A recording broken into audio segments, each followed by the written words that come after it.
Boom, monkeys, and we are live. Welcome back to the Tacos and Kimchi episode numero nueve. Hit it, Twinksters.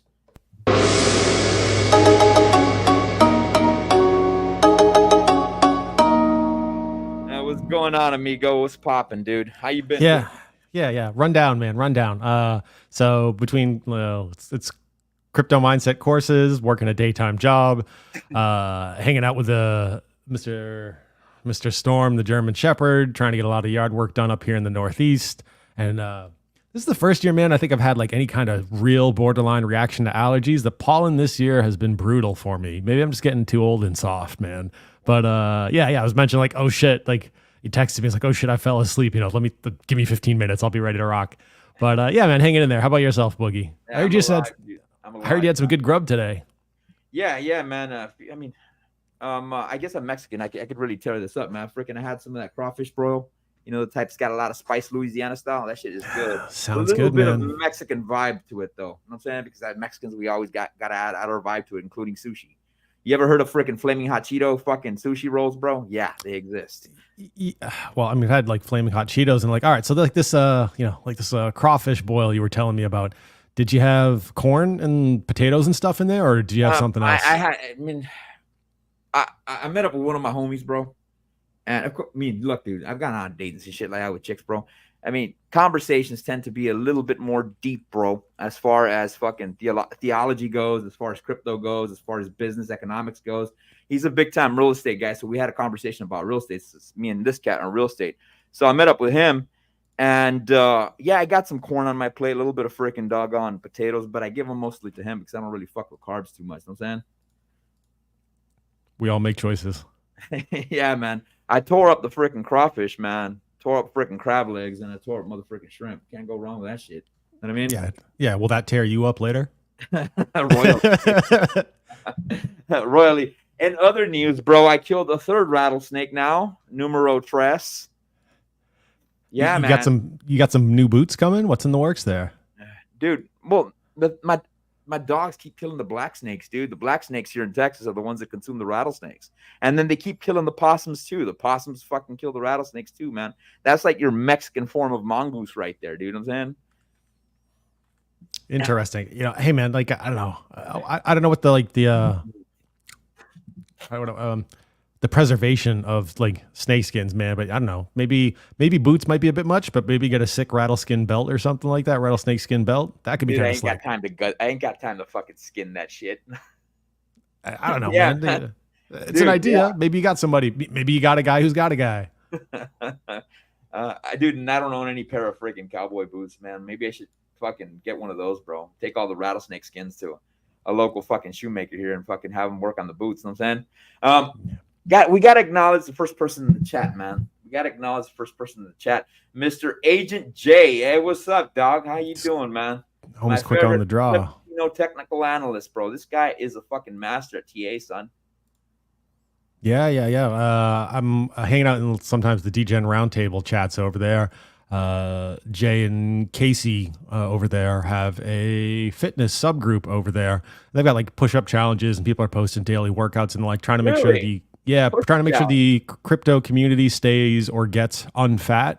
So, like chain yourself to the treadmill, pick things up, put them down, stop eating, kind of type things. Okay. Take it a little far. But yeah, it's been a fun group to like kind of watch and see people post up daily workouts and the like over there. So yeah, I know Jay's been killing it. There was an interesting conversation about using straps or not. And are you working out your grip or are you working out your back or appropriate target muscles? So if anyone's looking to maybe get a little less soft around the midsection, getting some better shape, better conditioning, I can certainly endorse the DGen Roundtable guys, especially over in the fitness channel. Hey, man, it's all about self-improvement, son. Speaking of workouts, bro, my boxing coach, he don't really want me messing too much around with weights and shit like that because it slows down your speed. So I end up going to my local gym, doing mostly fucking jump rope, a lot of push-ups, a lot of pull-ups, a lot of dips, man. And one of my favorite tools is something called deck of cards, bro. So I try to do at least 30 push-ups in a set. And of course, I do push-ups, then I transition over to pull-ups. Every face stands for 25 push-ups. Every joker stands for 50 push-ups. Of course, faces are tens, and then you've got your conventional numbers. So you're doing around 560 some push-ups. You know what I'm saying? It's great workout, homie. Great. Mix that in with fucking pull-ups, dude. You will fucking get a pump from hell, dude. You know what I mean? Yeah, so can't say it's quite the same thing as far as throwing and catching hands. What I will do for aspects of my own sort of pseudo conditioning workout, especially as it warms up a bit, I lift weights. I wouldn't sit here saying like trying to be a weightlifter, trying to be a bodybuilder. It's for general functionality, really for joint stability is my key driver on that one. I've got a weight sled I'll push around for just like some aspect of conditioning, get my heart rate up because it's a lot less abusive on the body. Good for the lower legs, a lot less, in my experience, like just less fatigue. I can recover better on it day to day. My hips feel better the next day. I'll do things like carries. So I'll do some trenbolone acetate and tadalafil. That's dick pills, right? I think those are dick pills, homie. That's like Viagra. That's like a fucking generic Viagra or Cialis or some shit. You know what I'm saying? Eat, clean, and train hard. But I'll push the sled, do things like farmer's carries with kettlebells around the driveway, and then run over to my bow and try to put 3 arrows inside a 4-inch target at like 50 to 100 yards. Dude, dude, I've done some of my training for some of my students, bro. I have them do a little bit of sprints, a little bit of push-ups, a little bit of jumping jacks, bro. Get that heart rate up. Yeah, and then have them run the fucking weapons drill, bro. See how well their fucking groupings are. But dude, doing that with a motherfucking bow and arrow, oh my fucking goodness, dude. That's on another level, son. You know what I mean? I got the idea from Cam Haynes, who's an incredible bow hunter. I think he's had an Under Armour endorsement and Hoyt endorsement for years.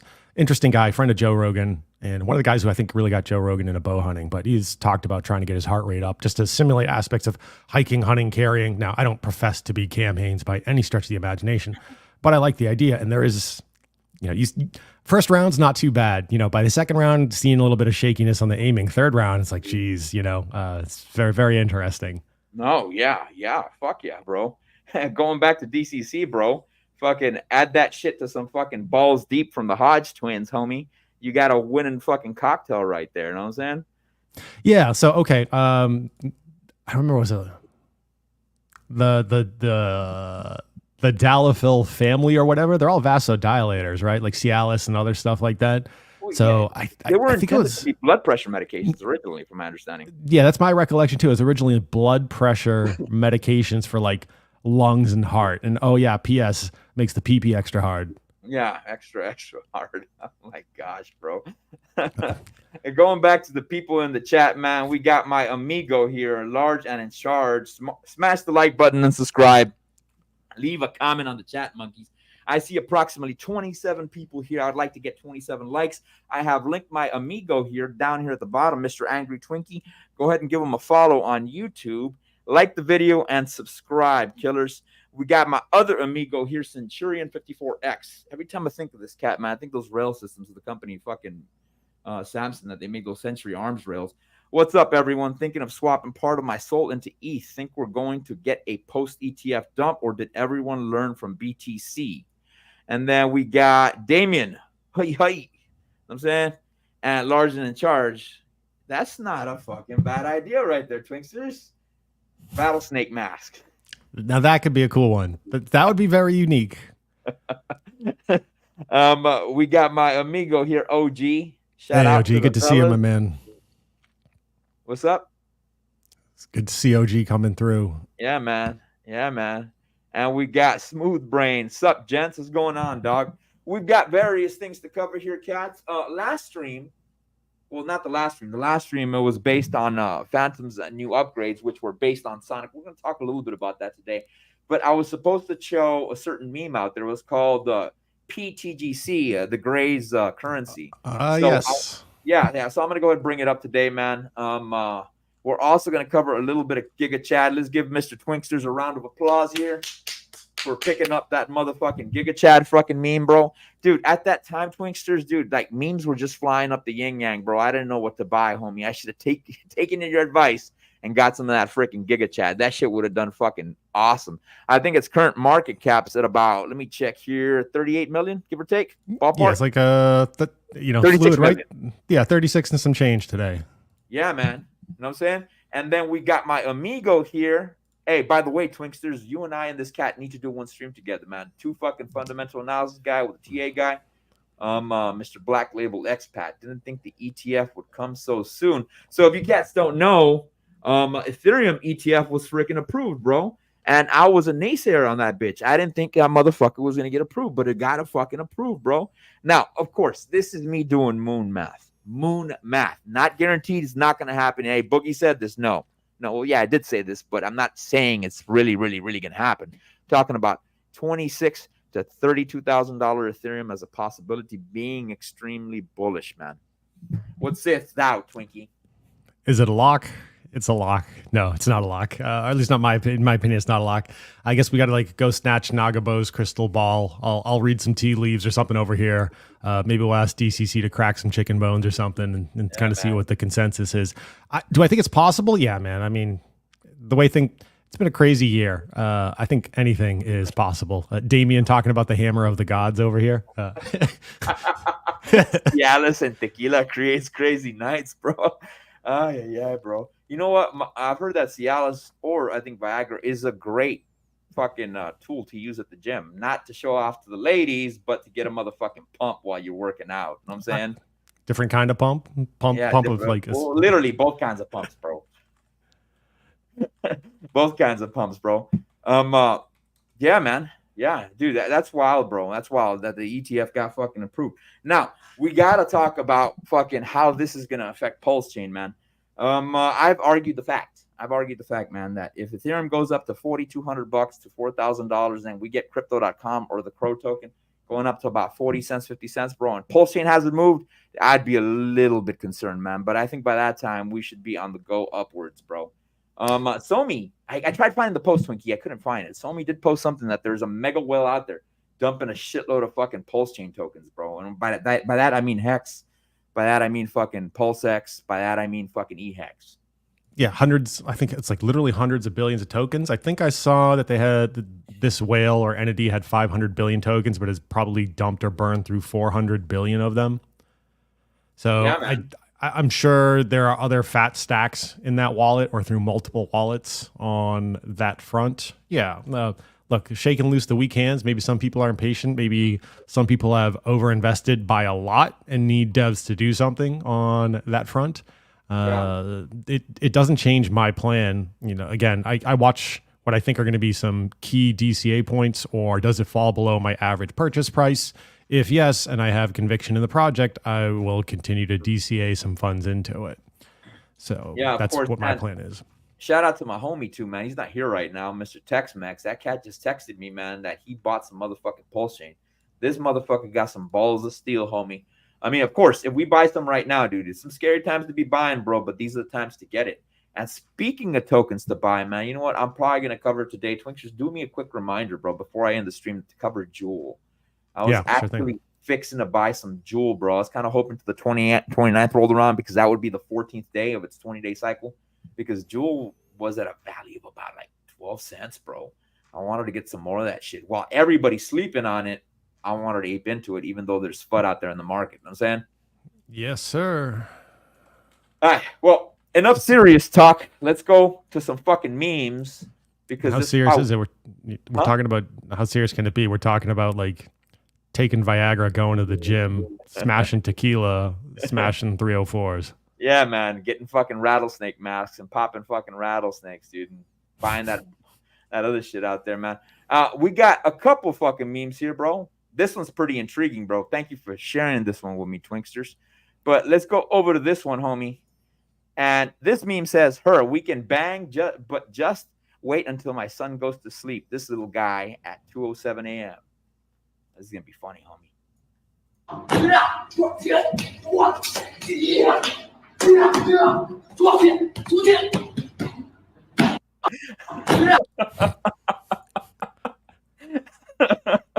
Oh my gosh, bro. Oh my gosh, bro. This one, my God. Twinkie, I've always been a fan of Star Wars, bro. Big time fan of Star Wars. I've always loved Star Wars. So damn, Kathleen Kennedy came on board, dog. Oh, dude, for you cats that don't know, man, if you're wondering why Star Wars sucks right now, it's because of that one freaking head of frickin' Star Wars production, which is Kathleen Kennedy, bro. She's the one that's messing all this shit up. So South Park went ahead and they released an episode based on Miss Kennedy. Let's see what this entails. We were just discussing ideas of what to do with the new Prince Eric movie. Put a chick in it, make her gay. Maybe we should go a different route than we did with Indiana Jones. Fuck Indiana Jones, put a chick in it and make her name it gay. Kathleen Kennedy is down on set right now ruining the new Bambi movie. Put a diverse woman in it, make it gay. Bambi's a baby deer. Fuck baby dear, put a chick in it, make her gay. We've sent her away to have lunch at Spago. There you are, Miss Kennedy, the linguine and clam sauce. Excuse me, I believe I asked you to put a chick in this and make her gay. Yes, the chef was a little confused what you meant by that. Means put a chick in the linguine and make her fucking gay. And I want it leg. We were just discussing. Oh my gosh, bro. Fucking South Park does not hold back, Twinksters. Never. And to me, it's real interesting how they have managed to survive through assorted climates on that. Oh my gosh, dude. Dude, these guys don't hold back anything, son. Ay, bro. But yeah, you can blame her for freaking screwing up the Star Wars movie, dude. Who did not like Star Wars back in the day, man? That shit was freaking dope, dude. You know what I'm saying? Yep. Shout out to you, Twinksters. This is pretty intriguing, man. Since we're in the crypto space, bro, crypto kind of goes hand in hand a little bit with freaking new AI technologies that are coming on board. But this is some scary shit, bro. Since we do cover a lot of tech on this channel, why not cover this, man? And this is basically an AI targeting system. Check this out. That's wild, son.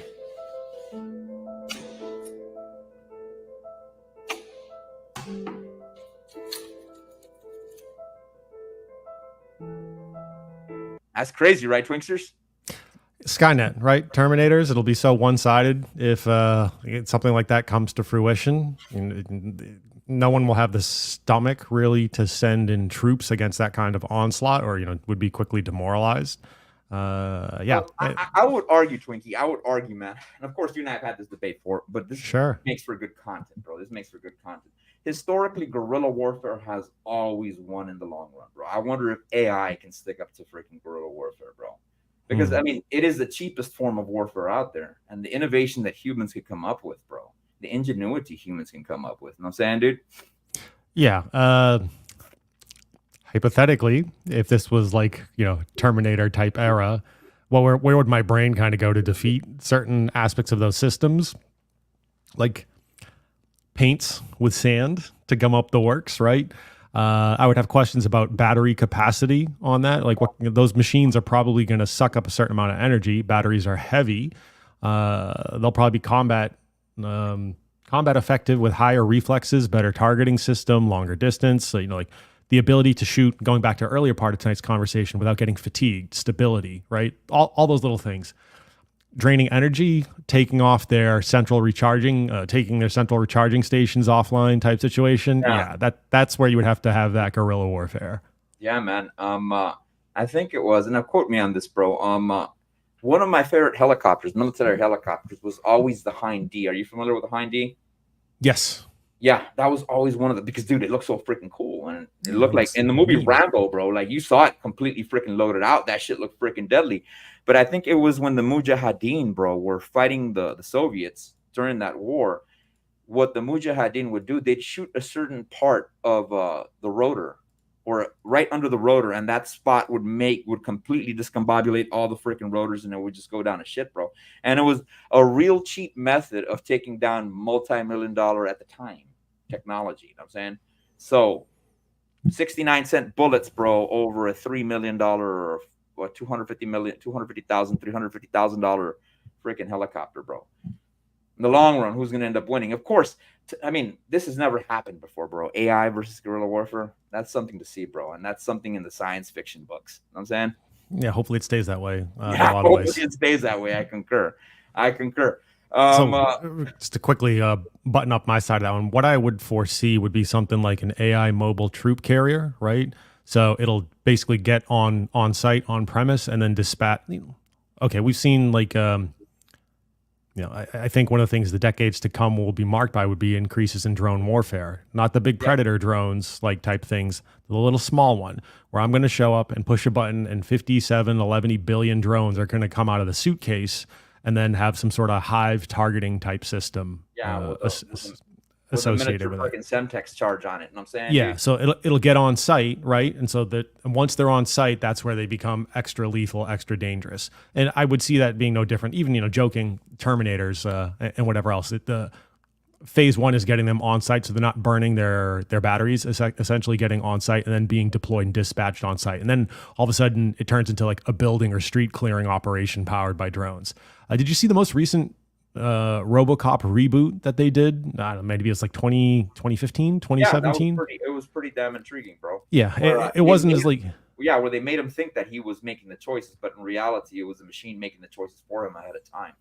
right, and like it's sort of like on the antagonistic side. One of the guys was basically controlling a drone swarm. It was a human drone, like human operator controlling drone soldiers on site. Yeah, Yeah, man. I can see something like that. Again, hopefully it stays sci-fi.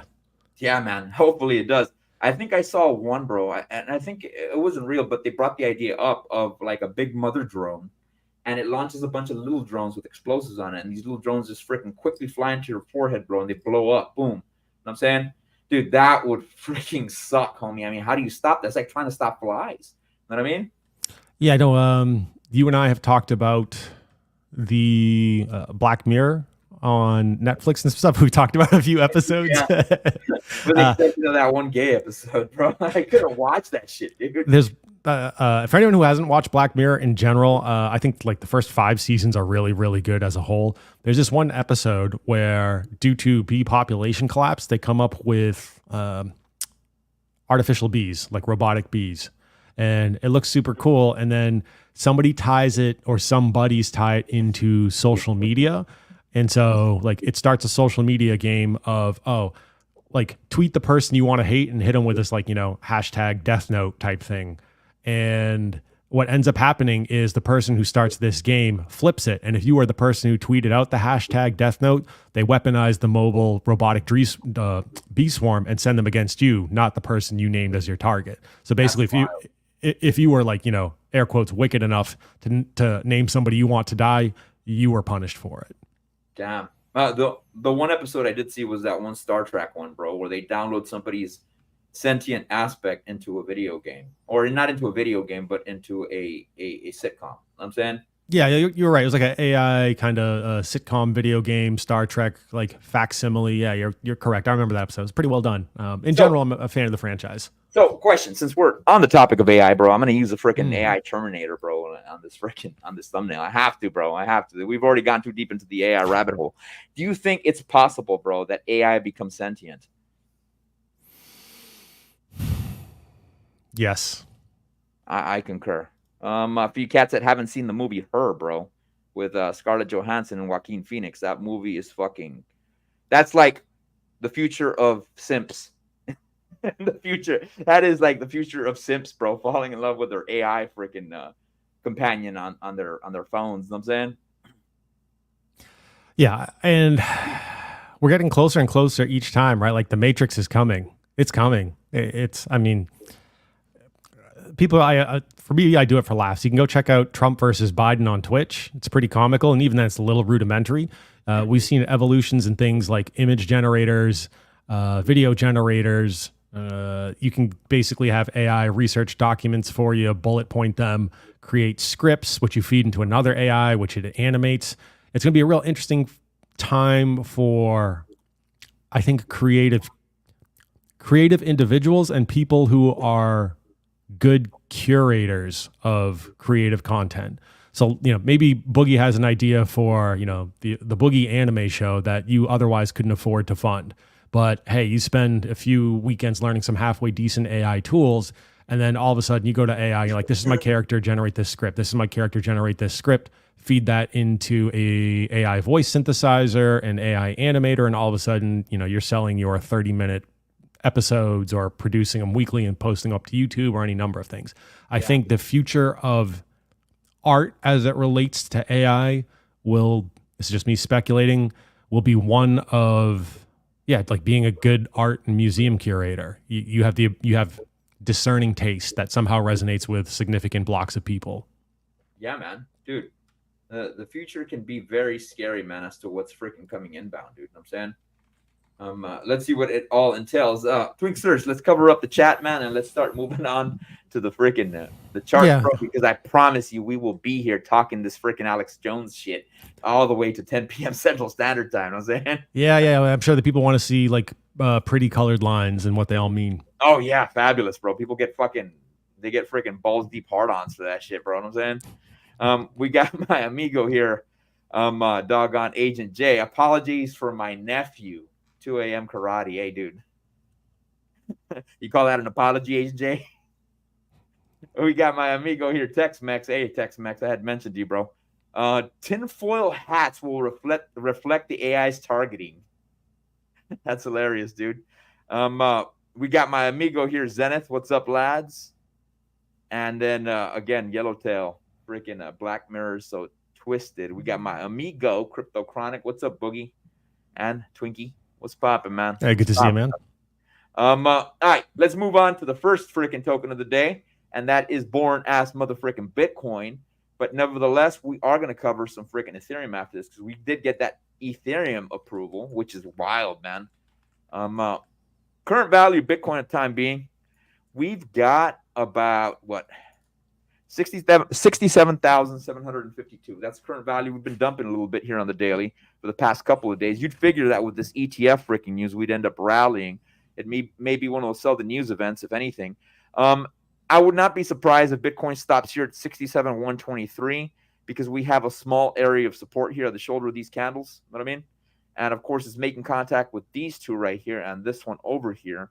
So that may be an immediate area we do stop by for a day or two before we start going to the upside, or maybe even just stop there for a day and continue dumping as we fall back on this area of support of this ascending triangle at a value of about 65,598. As far as the 60-day cycles on this bad boy goes, it seems currently at the time being we are at approximately day number 23.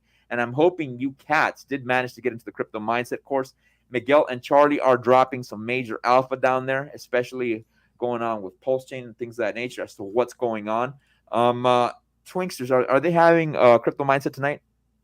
I believe next one will be Saturday for those in the course. Roger that, man. So that's the current value of Bitcoin. Now, mind you, cats, if you guys didn't know, there may be a looming Black Swan event. And of course, I didn't pull the article up. But if this Black Swan event, which I'll mention momentarily, does occur, this is where I could foresee Bitcoin going. Of course, we do have to retest this area of about 63,856. And we got a shitload of support down here at about 59,954. I don't think that'll happen. If we look at Bitcoin historically, you can see that the support level, we're getting it from the first cycle top of 2021. You know what I mean? So I think we're fine. Worst case scenario, I think we'll probably go back into this green box area here of about 60,118. Now, the Black Swan event I am mentioning, or the one that I am talking about, is currently China is running its Pacific Ocean drills right next to Taiwan, bro. In front of in front of Taiwanese freaking Coast Guardsmen, bro. In front of their ships. So you've got these Chinese vessels doing these military maneuvers or these military exercises right in front of the Taiwanese, bro. Literally, the ships can see each other, bro, within plain sight. So if something does pop off, and mind you, if I was the enemy, that would probably be the best time to invade Taiwan. And I would say that because the United States is knee-deep funding Israel, and I think they recently cut off a little bit of the support due to the way Biden's handling the protests on this. And then we've got the Ukraine-Russia war going, bro. So this is perfect timing for China if they pull this off. If that happens, I could probably foresee Bitcoin coming down here to about 57,834, bro. Know what I mean? But mind you, we do have bullish news with the ETF inbound. On the weekly, if I turn off my freaking my little line eraser here, you can see the way Bitcoin's looking. If I start drawing on this, all my lines will pop back up again. So just imagine this line with me in your head. If we go all the way up here and we draw a little flag, that, my friends, is what you call a bull flag. And with that bull flag, we could start popping up to the upside and start running strong. Now, on the weekly, we still have a green candle for the past 2 weeks. Now, if we activate the EMA ribbon on this bad boy, let's see what it looks like. The EMA ribbon is acting as a strong area of support halfway through this green box over here at a value of about 58,716. So Bitcoin needs some really bad news, bro, to break past this. You know what I'm saying? Because we do have a shitload of support, and the EMA ribbon is yellow on the top side, while the red portion is on the bottom side, which usually indicates that we are bullish. As far as the Bollinger Bands goes, man, for the standard deviations, we still have room to travel to the upside of a new all-time high of about 80,000. If we come retrace this 20 moving average here, again, it's halfway through this freaking green box, which is 58,966 or 58,777. It's in this general area. So we still got a shitload of support. I'm still bullish on this shit, man.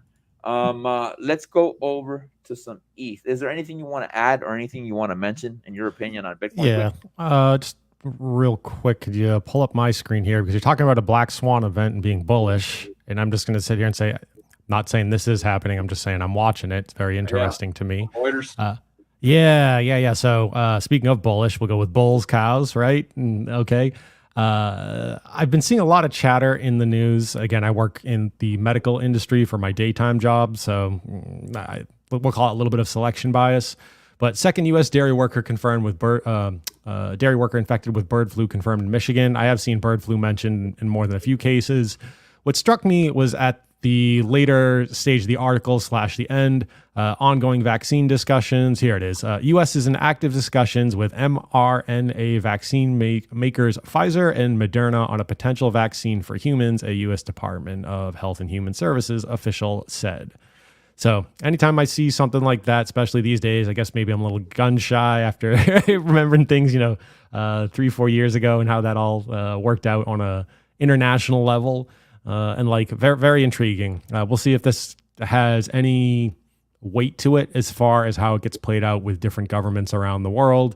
It is interesting. It is something I am watching just kind of as I think that like a China-Taiwan Black Swan event would have, how do I want to put this, more reality behind it versus this, whereas like this to me starts to look a little, quite frankly, fabricated on that. But we'll see if they use it as justification to try to force more jabs or close things down or whatever else. God forbid the bird flu again. Let's see how successful they are this time, bro. If this pans out, bro, will people really want to get the jab, bro? You know what I'm saying? And let's see what happens, bro. A lot of people are disappointed the way it came out last time. You mind if I take this down, Twinsters? No, more pretty lines, more colors. Yeah, you fucking asshole.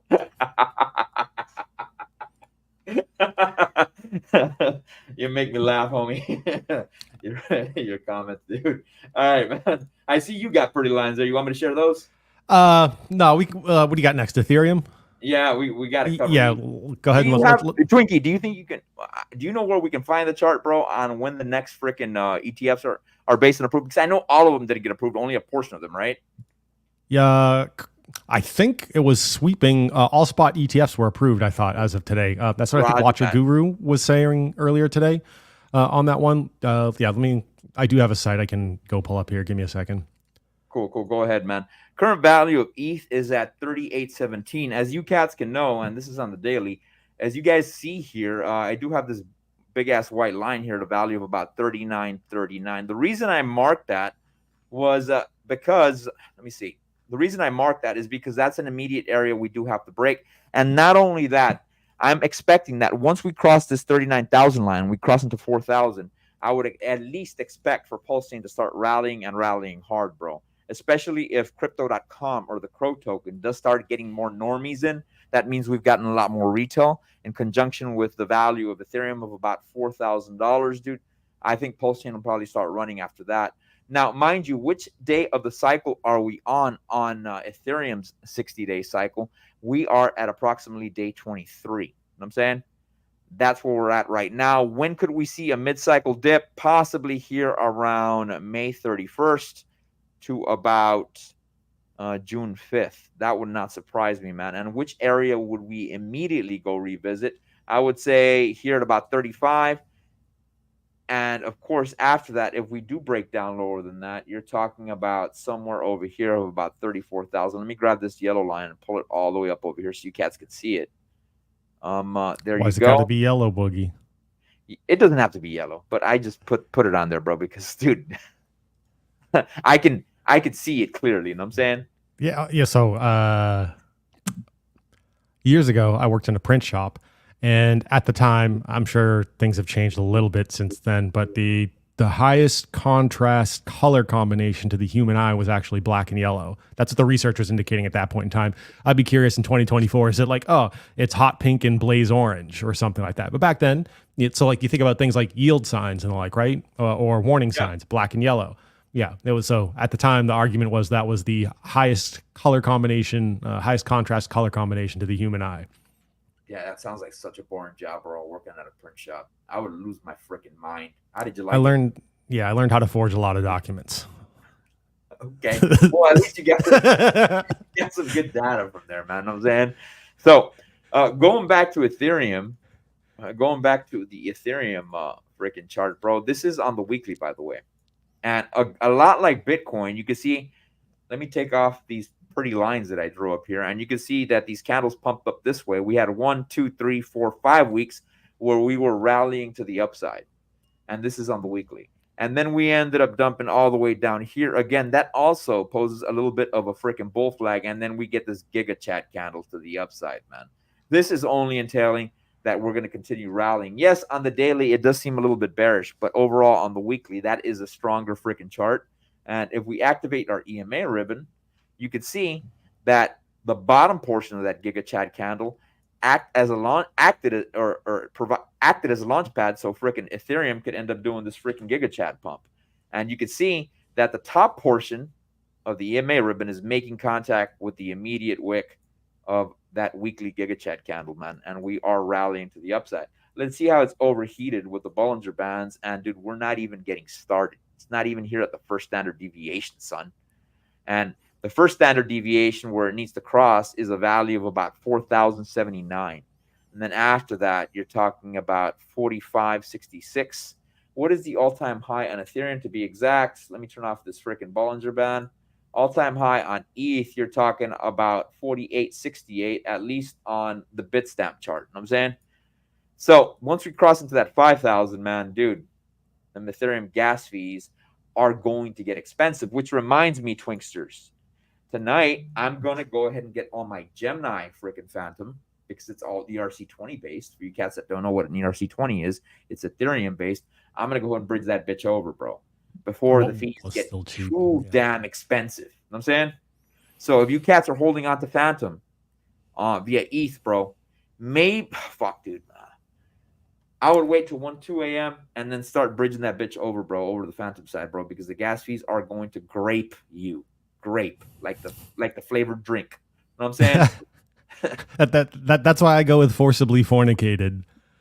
Yeah, you're going to get forcibly, demonically fornicated, bro, if you don't bridge your shit over right now. You know what I'm saying? Yeah, along those lines, obviously, with the whole Ethereum ETF, spot ETFs getting approved today, some interesting swings in the charts, right? When I was looking at it earlier today, it was like $300, $400, I think, variance across the daily, about a 10% on the daily. Last I looked. Say that again, Twinksters. I lost you there. Yeah, I think it was about a 10% like range on the daily today. Hey, it's crypto, right? 10% is a day that ends in Y. So yeah. As far as the rest of it. Last I looked, shout out to Agent Jay. I know he and I swapped a few messages on this one. I know some of the ETFs withdrew staking from their applications, and he and I came to the same conclusion that it's really just removing one thing for giving the SEC one fewer thing to pick on or try to pick apart in their applications. And hey, fast forward to today, combination of interesting pressures over the last few weeks. Who I was not expecting in Ethereum ETF this early. I was agreeing with some other folks. I think Z and I had talked about it previously, and we were just kind of spitballing more August, looking at any delay tactic that they might have. And hey, here we are. As far as you had asked about trackers, if you want to give me a quick pull up, I can show you what I have historically utilized for checking this stuff out. Shout out to Larger Than Charge. He did make a funny comment here. No KY jelly, man. When you're getting fruit flavored. You know what I'm saying? ¿Cómo se dice lube en español? Would you use like the word for Lubricación, me imagino. I would imagine. I've never had to use that word. well, Larger Than Charge, help me here, bro. Is lubricasas. I can't fucking say it. Tongue twister. Lubricación. You know what I'm saying? Yeah, lubricación. So was it like quiero chingarte sin lubricación? Is that about right? Straight up Tex-Mex, bro. El lube. Lubricación. Exactly. There's got to be a freaking slang comment, bro. You know what? We got to be a fairly educational stream for the kids, right? We're talking about AI, crypto, money, like making belts and masks and speaking multiple languages. Ay, mis amigos. Dude. All right, I'll add your. Oh my gosh, dude. Esta gente, bro. Esta gente. Look at Smooth Brain. Dude. Sorry, wrong party, dude. Dude. Yeah. Come on. Or is it the right party, Smooth Brain? Yeah, anyway. You belong here, Smooth Brain. You ain't going nowhere, son.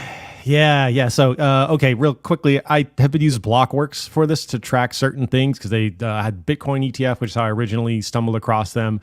And then they had the Ethereum ETF tracker. It doesn't look like they have updated it for today, but you can see that the final deadline for Van Eck was today. ARK Invest, Hashdex, who I'm not familiar with, and they got a few other things. When way out here, you've got final ruling on BlackRock in August.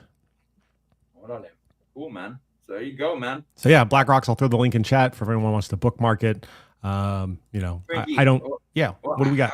I don't have. Maybe I should bring up the Solana chart. I don't know if we have enough time, bro. But dude, with all this shit that's going on, bro, do you think Solana will get approved this cycle? In your opinion, now with the way we're seeing shit going, bro. You know what I'm saying? Well, what was the language that they used in? You and I were talking this a little bit about this pre-stream. What was the language they used? It was a commodity-based trust shares rule, and I am not a securities versus commodities expert as far as the Howey test and the like. My recollection is there's like a 4-point test on the Howey test, and I think the question would Solana pass all 4 or sufficiently able to address all 4? As I recall, in the FIT 21 bill that was proposed this week, there were conditions too about being decentralized or not. And so I think there'd also be a question of degree of decentralization. We know Solana is, quite frankly, fairly centralized. So it'll be interesting to see what potentially happens on that front. As far as who was asking about this? Somebody was asking earlier about Solana versus ETH flips. You'd have to do that on motherfucking Coinbase, son. It was Centurion. I'm thinking of swapping part of my soul into ETH. Think we're going to get a post ETF dump, or did everyone learn from BTC? Not financial advice. I'll pull up a few quick. He is right, man. He is right, bro. I mean, that is a good point, bro. I mean, people did dump their Bitcoin. People did dump their Bitcoin after freaking it got its ETF approved. Let me pull that up. You want me to pull up your chart? Yeah, please. So, hey, Centurion, if you use TradingView, you can pull up a Solana to Ethereum ratio chart on TradingView, and I'm sure there are other ways to get to it. I have it. I've seen it. I've looked at it before myself on some stuff. If you're not familiar with some of these ratio charts, basically the first thing listed, in this case Solana, the more the chart goes to the top of the chart, the stronger the first thing in the pair is. So if this starts dropping, that means ETH is gaining strength relative to Solana. So you can see since realistically June of last year, Solana has gained a ton of strength versus ETH. And on the weekly position right now, it's kind of close to in the range of all-time highs. So the question would be, do you think it's going to swing back to Ethereum? It's a good question on that front. I'm not a super ratio trader on this by any stretch of the imagination. If I was just looking at it strictly from, and I guess it really depends on how comfortable you are with your Solana bag and versus your Ethereum bag, I'd certainly contemplate it. I might do like a 10 to 20% position in my particular case, I'm really satisfied with my Solana bag. I've had it staked out for a while, just letting it do its thing. Me personally, if you're like, hey, if I go look at my portfolio tonight, I'm like, man, I'm feeling a little light on Ethereum relative to Solana because Solana has had such outperformance. I would minimally, personally, I would skim my yield and chuck that into Ethereum. That's me. Certainly your own situation is going to be what it is. Solana has picked up a ton of strength since last year relative to Ethereum. You can see that Solana relative to Ethereum on the weekly has dropped down. Let me just take a look at the daily. What moving average did you get there, Twinsters? 300 and 200. So I picked this one up from B Roots, and I'm sure some other folks have like similar notions of like, Golden Cross versus Death Cross and whatever.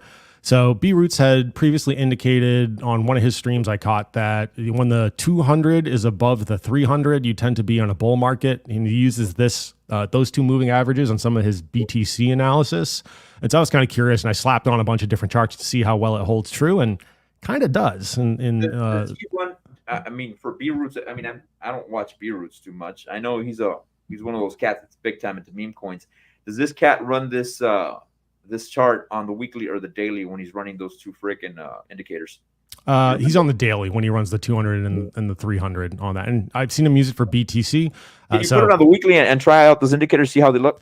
I don't know if we got 200 to 300 weeks of data on Solana. Yeah, it's true. Solana. Yeah, so we don't have enough data on Solana to get those indicators. So Solana was here before I came into the crypto space. One would only assume.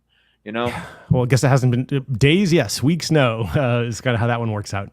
But okay, so we can see as far as the ratio, Ethereum gaining strength relative to Solana. So the question I would have is relative to ratio percentages, what would be kind of like some of just the quick eyeballing areas of support and resistance. Again, this is a ratio chart, not a dollar chart. So I think the question I would be asking myself is, do I want more dollars on a certain timeline, or do I want more Ethereum or Solana on a certain timeline? And that would also guide some of my decisions. What am I actually pursuing or chasing? Let's see here, 4.5, 4.1. We got some chop here. And again, this is the daily. So we got like a little pocket here, got some decent banding there at around like 0.042. Let me see that bitch on the weekly, Twinkie. Yeah, slightly higher time frames. Yeah. Let's see, son. Current value. We do have some immediate support right there at about, right there where you're at, man. Yeah. 0.04181. And then we got a shitload of motherfucking support, bro, in the area of about like 3.9, and then like kind of right there, perfect. Yeah. Yeah, man. Of course, I do believe Solana's gonna end up doing better than Ethereum, especially if it gets an ETF approved, bro. They're gonna be on the fucking move to do that shit. You know what I'm saying? Yeah. So I know we've talked about it a little bit off stream. I would certainly eyeball some stuff on ratio charts, because especially too, if you find yourself in a position, hey man, I'm kind of tapped out with your fresh capital. I'm not saying go get yourself diced to pieces, but you might have some opportunities there to ratio trade some of the things you've had. Dude, I feel your pain, dog. I am burnt out from fucking buying the dips on. You know what I'm saying? Miguel's been giving me shit about having, too many guitars, and he's mentioned you having too many, projectile toys. No, there's no such thing. It's impossible. No, there's not. How many do you need? The correct answer is always one more. Yes, exactly. And not only that, but I could see his argument from a conservative standpoint, or somebody that's not really into somebody that their main hobby is crypto or stocks or investing. I could see how that would be their priority. But you cannot negate the fact that, especially if you look at that SKS I got up over there, Twinsters. Yeah. That motherfucker was $92, bro, when I was a little boy. And now that Russian SKS runs for about easily $1,200, bro, $800 to $1,200 because it's now a collector's item. This everybody, I'm not going to touch it because, of course, I don't want to violate YouTube's standards. This Scar 17S, I got that bad boy for $2,100, bro, back in 2011. Its value is at least $4,000. Yeah, I was going to guess like 35 to 4 on that, and so like now, some of the weapons that don't gain as much value are your conventional run-of-the-mill freaking Glocks. But But if you get like a specialty Glock, there's collectors out there that'll buy it, man. Like you would. Same thing. So for anyone who's like tuning in, maybe interested in like either does play guitars, interested in certain guitars. Look, I have some ones that are really intriguing. I've got like one of three in existence type situation. I've got a few other pieces that were like handmade in Japan and a few other things. For me, the ones I will hang on to are the ones that are basically I'm probably not going to come by again anytime soon. Certainly, some of them I've had, and they've got a lot of road miles and stories on them. It's like my musical equipment. Some of those pieces are vintage pieces these days. They weren't vintage when I got them; they're vintage now. So, like, do you have one of your more Gucci guitars immediately available so you can show us on stream? Yeah. I mean, it's not show us, man. I want to see one of your Gucci guitars, homie. I would show you a fucking killer weapon, bro, but fucking YouTube's stupid, bro. You know what I'm saying? This is my number one for when I'm playing and practicing. Yeah. So it's it's pretty high speed, low drag, right? It's got gold hardware, right? It's like somewhere between, I don't know, it's got a certain elegance and like I like that, homie. Flash to it. Yeah, man. I like that shit, bro. Like especially you rocking an all white outfit, homie. Yeah. And oh my god, super fun to play. Anyway, that's my current number one. This one is not necessarily rare. It's the color combination plus the hardware and the like that they don't come up that often. So I was how much that sucker run for, and why is it so vintage and valuable? This one is actually not vintage. This is, let me see if I can tell by looking at the serial number on this bad boy. No, I'd have to take I'd have to go get date it through the serial program.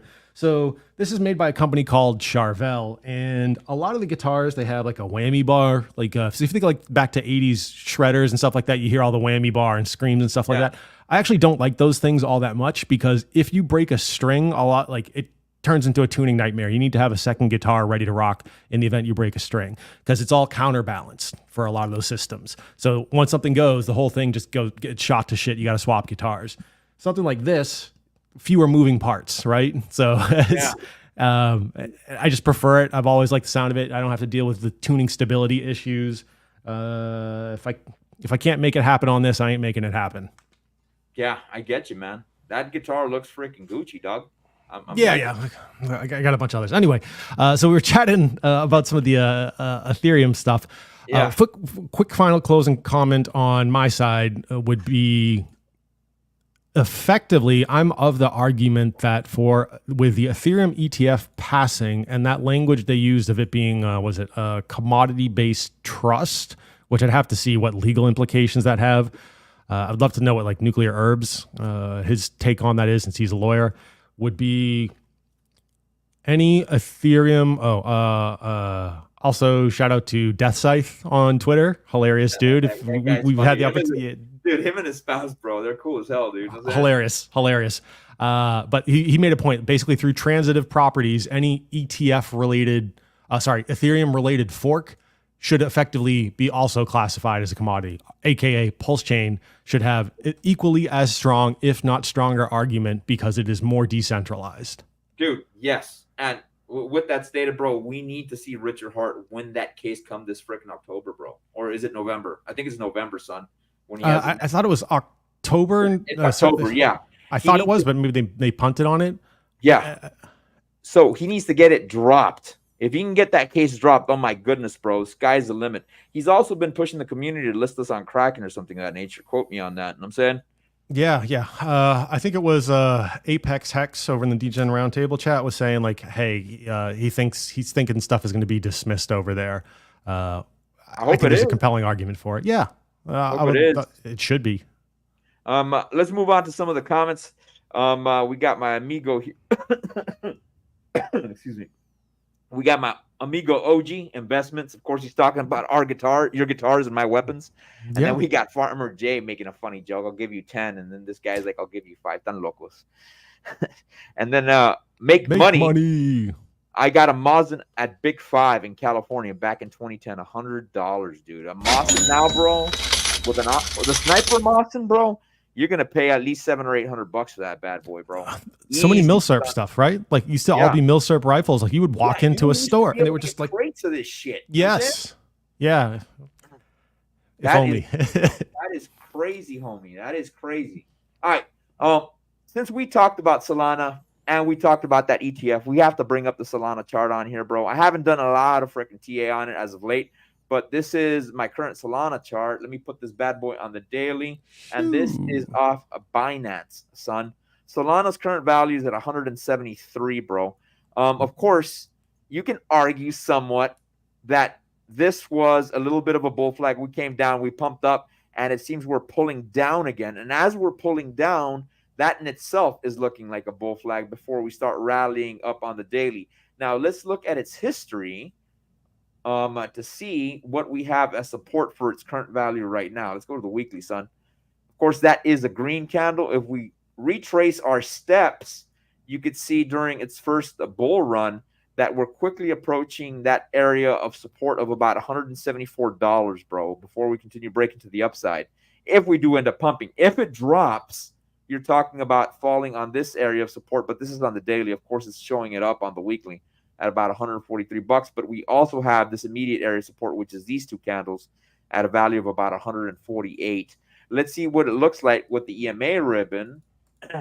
And the EMA ribbon is extremely bullish, bro. You can see that the EMA ribbon covers this area from about $93 all the way up to about 137, and it's widely spread.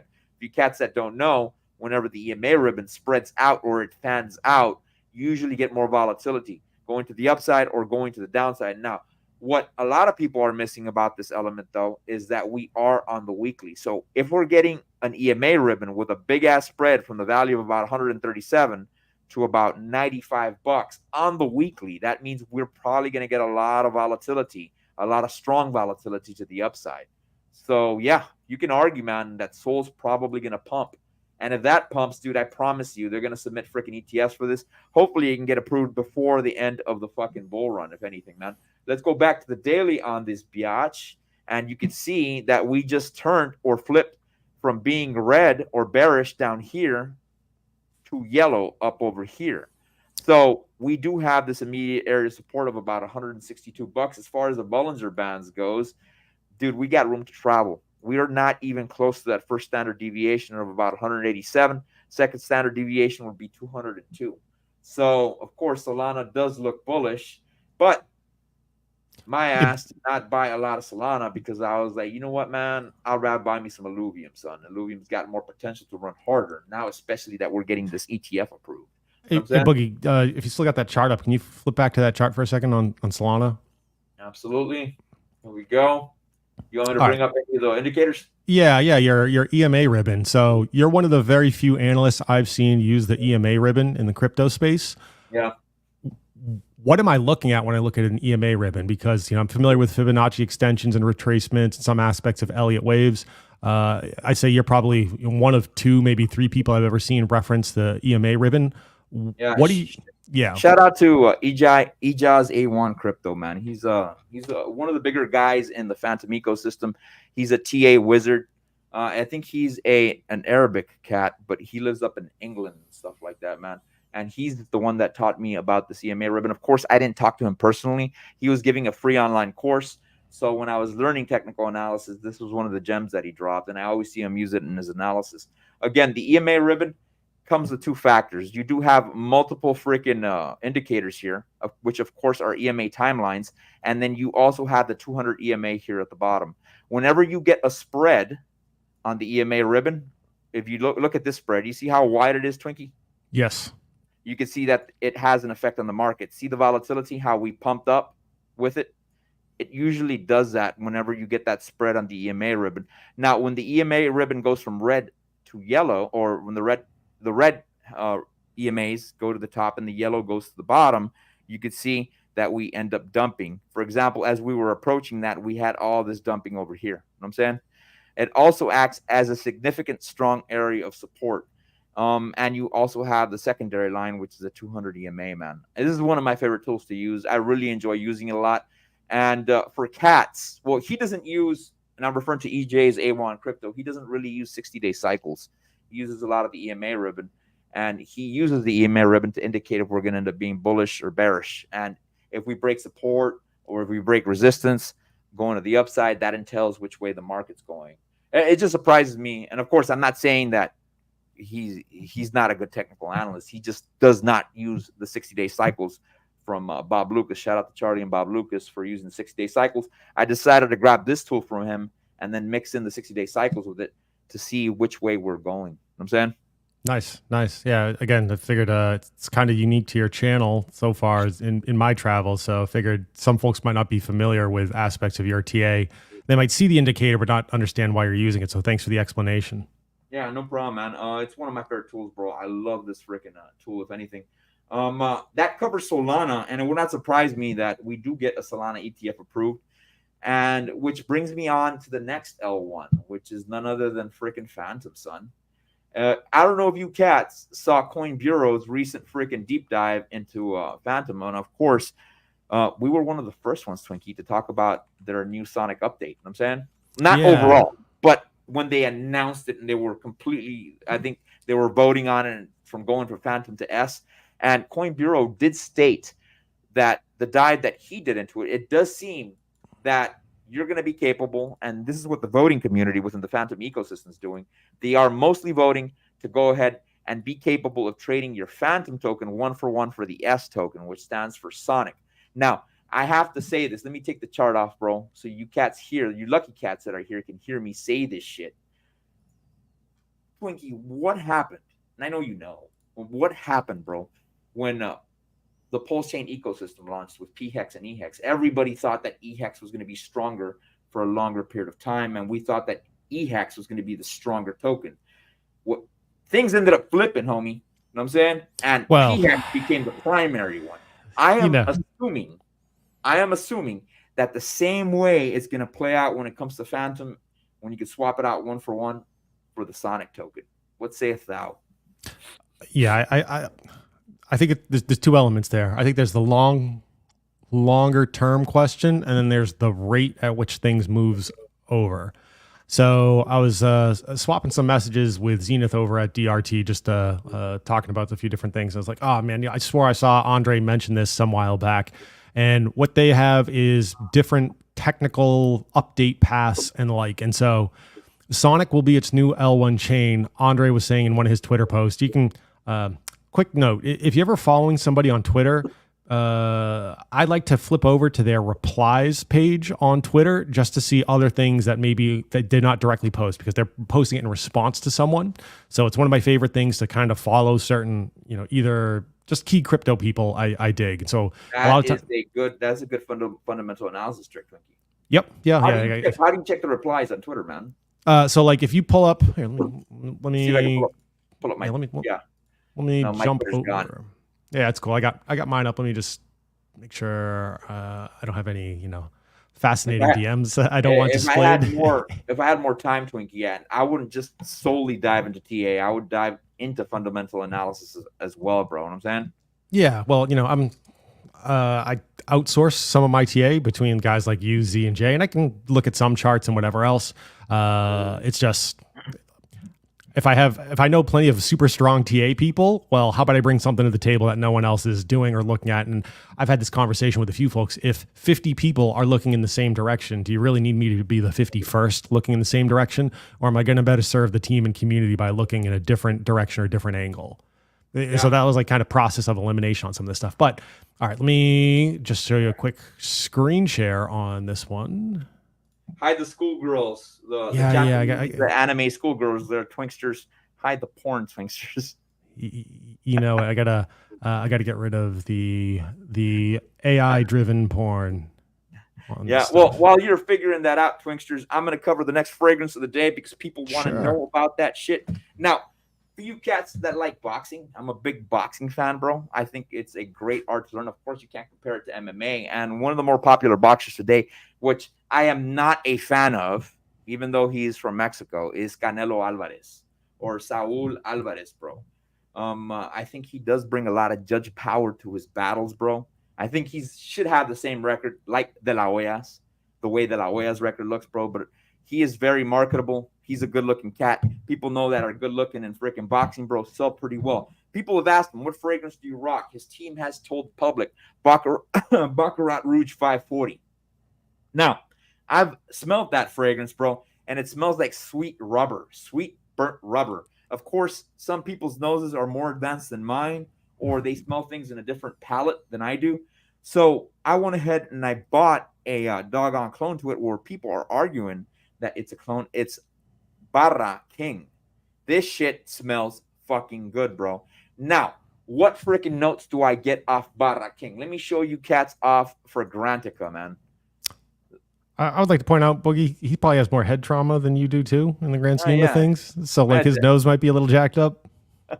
that doesn't surprise me, man. That doesn't surprise me. This is Barra King Eau de Parfum. This is very correct, man. And these are the exact notes that I pick off this shit. You get like a citrus, sweet vanilla off this. It's not joking. And after about hour number 4, you get like a powdery finish to this shit, bro. And it is somewhat of a white musk. This shit smells beautiful, bro. Am I going to say it's the best fragrance out there? Absolutely not, dude. But this fragrance is fire. And its value is actually pretty damn cheap for 100 mLs. Let me show you cats what it runs for. You could see here that on Walmart, they have it for $45, and it comes with a motherfucking decant. So if you're traveling to Vegas, bro, you can overspray this bitch. This shit is beast mode performance, bro. And it smells pretty darn good. Now, usually fragrances like this are not designed to be worn during the heat, but it's trippy. Here in Texas, it's been getting pretty hot, and one of my homies has been rocking this shit, dude. Damn, it works well in the heat, man. Even though it's more of a freaking evening time fragrance, if anything, bro. So, highly recommend this fragrance. What would I score from a scale 1 to 10? I have to wear it on skin a little bit more to give you a deeper dive onto as to what do I think. Is it worth it? Absolutely, man. And get the one with the decant, because this motherfucker is a heavy-ass bottle, bro. And as you can tell, bro, even the cap's pretty damn heavy on this. Sounds solid. I can hear it through the mic. Yeah, it's pretty damn good, bro. Now, you can actually use this as a home defense weapon, bro, and bash somebody's head with this shit, bro, because it is pretty damn robust of a bottle. You know what I'm saying? Going to the freaking comments, we got my amigo here, Make Money, that says, this Sonic thing is making me feel like selling my FTM. No, I got that one. Yeah, let me feel that one. So, cool. Make Money. One of the things they've indicated is they're planning on a 1-to-1 swap for FTM to Sonic, either coming from Phantom Opera chain or Wrapped Phantom on ERC20 to bring it over to the Sonic chain. They are currently planning on doing that 1-to-1.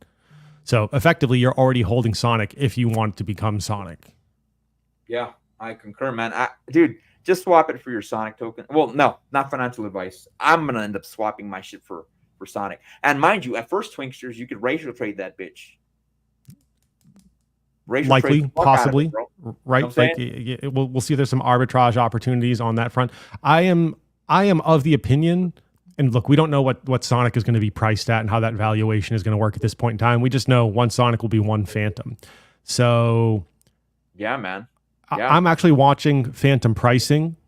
If Phantom gets into some of the target zones I'm going to snap up some Phantom, and that may be a little bit more of a risky play. I'm okay with it. Coin Bureau did state, Twinkie, of course, I'd have to quote it verbatim the way he did mention it. It does seem like it's going to be VC backed. So, dude, it's going to run, dog. It's going to run, and it's going to run hard. So, food for thought there, Make Money. If it becomes VC backed, a lot of cats don't like that because it becomes centralized. I don't give a shit. I want my fucking bags to pump, son. You know what I'm saying? Yeah.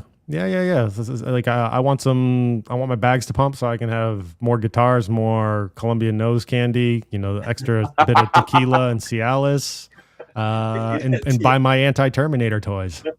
Yeah, man. All right, let me add this to the stage, Twinkie. Yeah, cool. So that's a little bit tidbit on Sonic. What I wanted to pull up though was over here. Let me flip over to my Twitter. I'm safe here. Got rid of the Japanese anime schoolgirl porn on this stuff. Dude, no, those are my favorite. So if you're looking at your normal Twitter page, you'll see stuff here like posts. You can flip over to replies, and you can see some of these expanded responses. So you'll actually see, okay, he was retweeting a bunch of stuff. This is Andre's page, by the way. But okay, cool. You might slip under this one. If you're not following Tater and or Rich Clear, but you're only following Andre, you might not notice or see notifications here where Andre is saying, like, he got called out. What do you mean 770 monthly dev citation needed? And Andre just threw down, here you go. Here's the report. Like, boom, eat son. it. Yeah. So really cool little trick. Again, hey, look, Andre must be into Japanese schoolgirl anime porn too. Yeah, man. Crypto attracts a certain type. But you can see here, like, okay, like comments like don't want to create the impression of restarting some holders of assorted assets and blah, blah, blah. So anyway, long story short, as I was skimming through his replies that he was throwing up to people, and one of the things he called out was they're going to have assorted database schema or layouts or tech layouts on that. And schema 3 is EVM compatible. Schema 5 is not. So schema 3 is what they're looking at bringing overall to Phantom Opera to make like You said schema 1 is not what compatible? 3 and 5 are not what compatible. You said 3 is EVM compatible, 5 is not. Roger that. And they're going to change the FVM to the SVM, right? So they're bringing I've not gone through all of like Andre's technical postings on and I know he's got more stuff coming, but he did say that Schema 3 is going to be Opera compatible. And so they will bring some Sonic tech upgrades to Opera to basically boost the performance on the Opera network. But for full-blown Sonic, like the new hotness, like grease style shit, lightning speed type stuff, they need to go Schema 5 and make a relatively clean break. He did indicate in one of the postings that there is potentially a path to go from 3 to 5. As somebody who does some of that type work, not in blockchain, but in informatics data sets, it is possible, given a long enough timeline and enough resources to make it work, right? Like, hey, time, money, and like firepower or brain power to make it work. But it would be a longer timeline. So they felt they had the opportunity to get Schema 5 out the door and get Sonic up and running on a more timely fashion versus it may take us another, 6, 9, 12 months to go from let's update Opera, then make effectively a technical bridge path to get Opera to what I'll call 100% pure Sonic tech. That may be a much longer timeline with a lot more activity involved to do it. Go now and have both of them up and running and find a way to bridge stuff over as far as moving tokens around or transitioning assets versus, hey, we're going to update Opera to have Sonic 0.5 or 0.75 under the hood and then find a way to get it the rest of the way later on. They didn't want to miss their window of opportunity was my interpretation of his postings. Yeah. Coin Bureau also cited Twinkie that one of the reasons they're transitioning over to Sonic is because they eventually want to get that Coinbase listing on it. So they want to start from a clean new slate, if anything. I highly suggest that you guys check out his freaking doggone video on it, bro. It's pretty in depth about the shit he talks about. Of course, he's got a chain analysis team, bro. Dude, he's got the team to check everything out, bro, and see what's going on. Of course, he's got more methods and probably more insider information than anybody than we do, Twinkie. I'm saying not that we have insider information, but we kind of do. We know some people who know some people, right? But yeah, it's we've talked about this before. It's going to be a clean chart, new ticker, clean chart. There's people not familiar with the history of it won't have anything to latch onto. People who are familiar with the history know that the people who aren't familiar with the history are going to do strange things or ape into it or whatever. Yeah, clean chart, no resistance on it. Discovery pretty much out of the gate. Yeah, exactly, dude. So, food for thought, cats. Make sure you monkeys are liking this video, man. I got 43 people in the chat. We're dropping a shitload of alpha on you cats from freaking collector's items to crypto to fragrances, bro, to deep dive analysis as to what's going on with the tokens. Follow my boy Twinkie here at the bottom. His link is right under the video. Subscribe to my channel and give this video a like because that motivates us to keep dropping alpha on you cats. Going back to the chats, we got my amigo Damien here. It says, I'm going to use Boo and Beats to cultivate more Sonic. Yeah, man. Hopefully we're still pending as to what they're going to end up doing, Twinkie, as to how they're going to end up swapping over to the Sonic system, or if it's going to be a 1-for-1 freaking liquidity thing, the way fucking EHEX and PHEX is. You know what I'm saying? Yeah, Are you going to get S-Boo and Phantom Boo, or is the Boo chain completely going to, or the Boo token completely going to change over to the other side? You know what I'm saying? Yep. I want to shout out Damien. Hey, man, I love your icon, your profile picture on that. It's friggin' awesome. Bro. I like that. Okay, large in charge. Who's your favorite boxer of all time, Boogie? I like all time Marvelous Marvin Hagler, bro. Okay. I love that cat style, bro. He could go southpaw, he can go conventional, bro. And dude, he would just flow so smooth, bro, the way he'd fucking rock his opponents. Know what I'm saying? Of course, we got Mr. Twinkie. So what about you, Twinkie? Who do you like?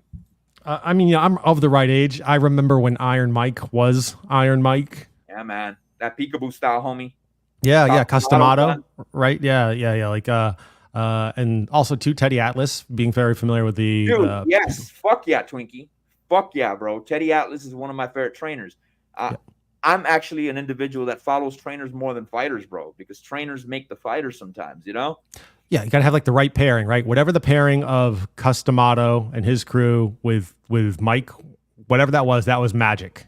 Twinkie, you got to check out this new. Well, he's not a new fighter. I don't know if you've heard of him.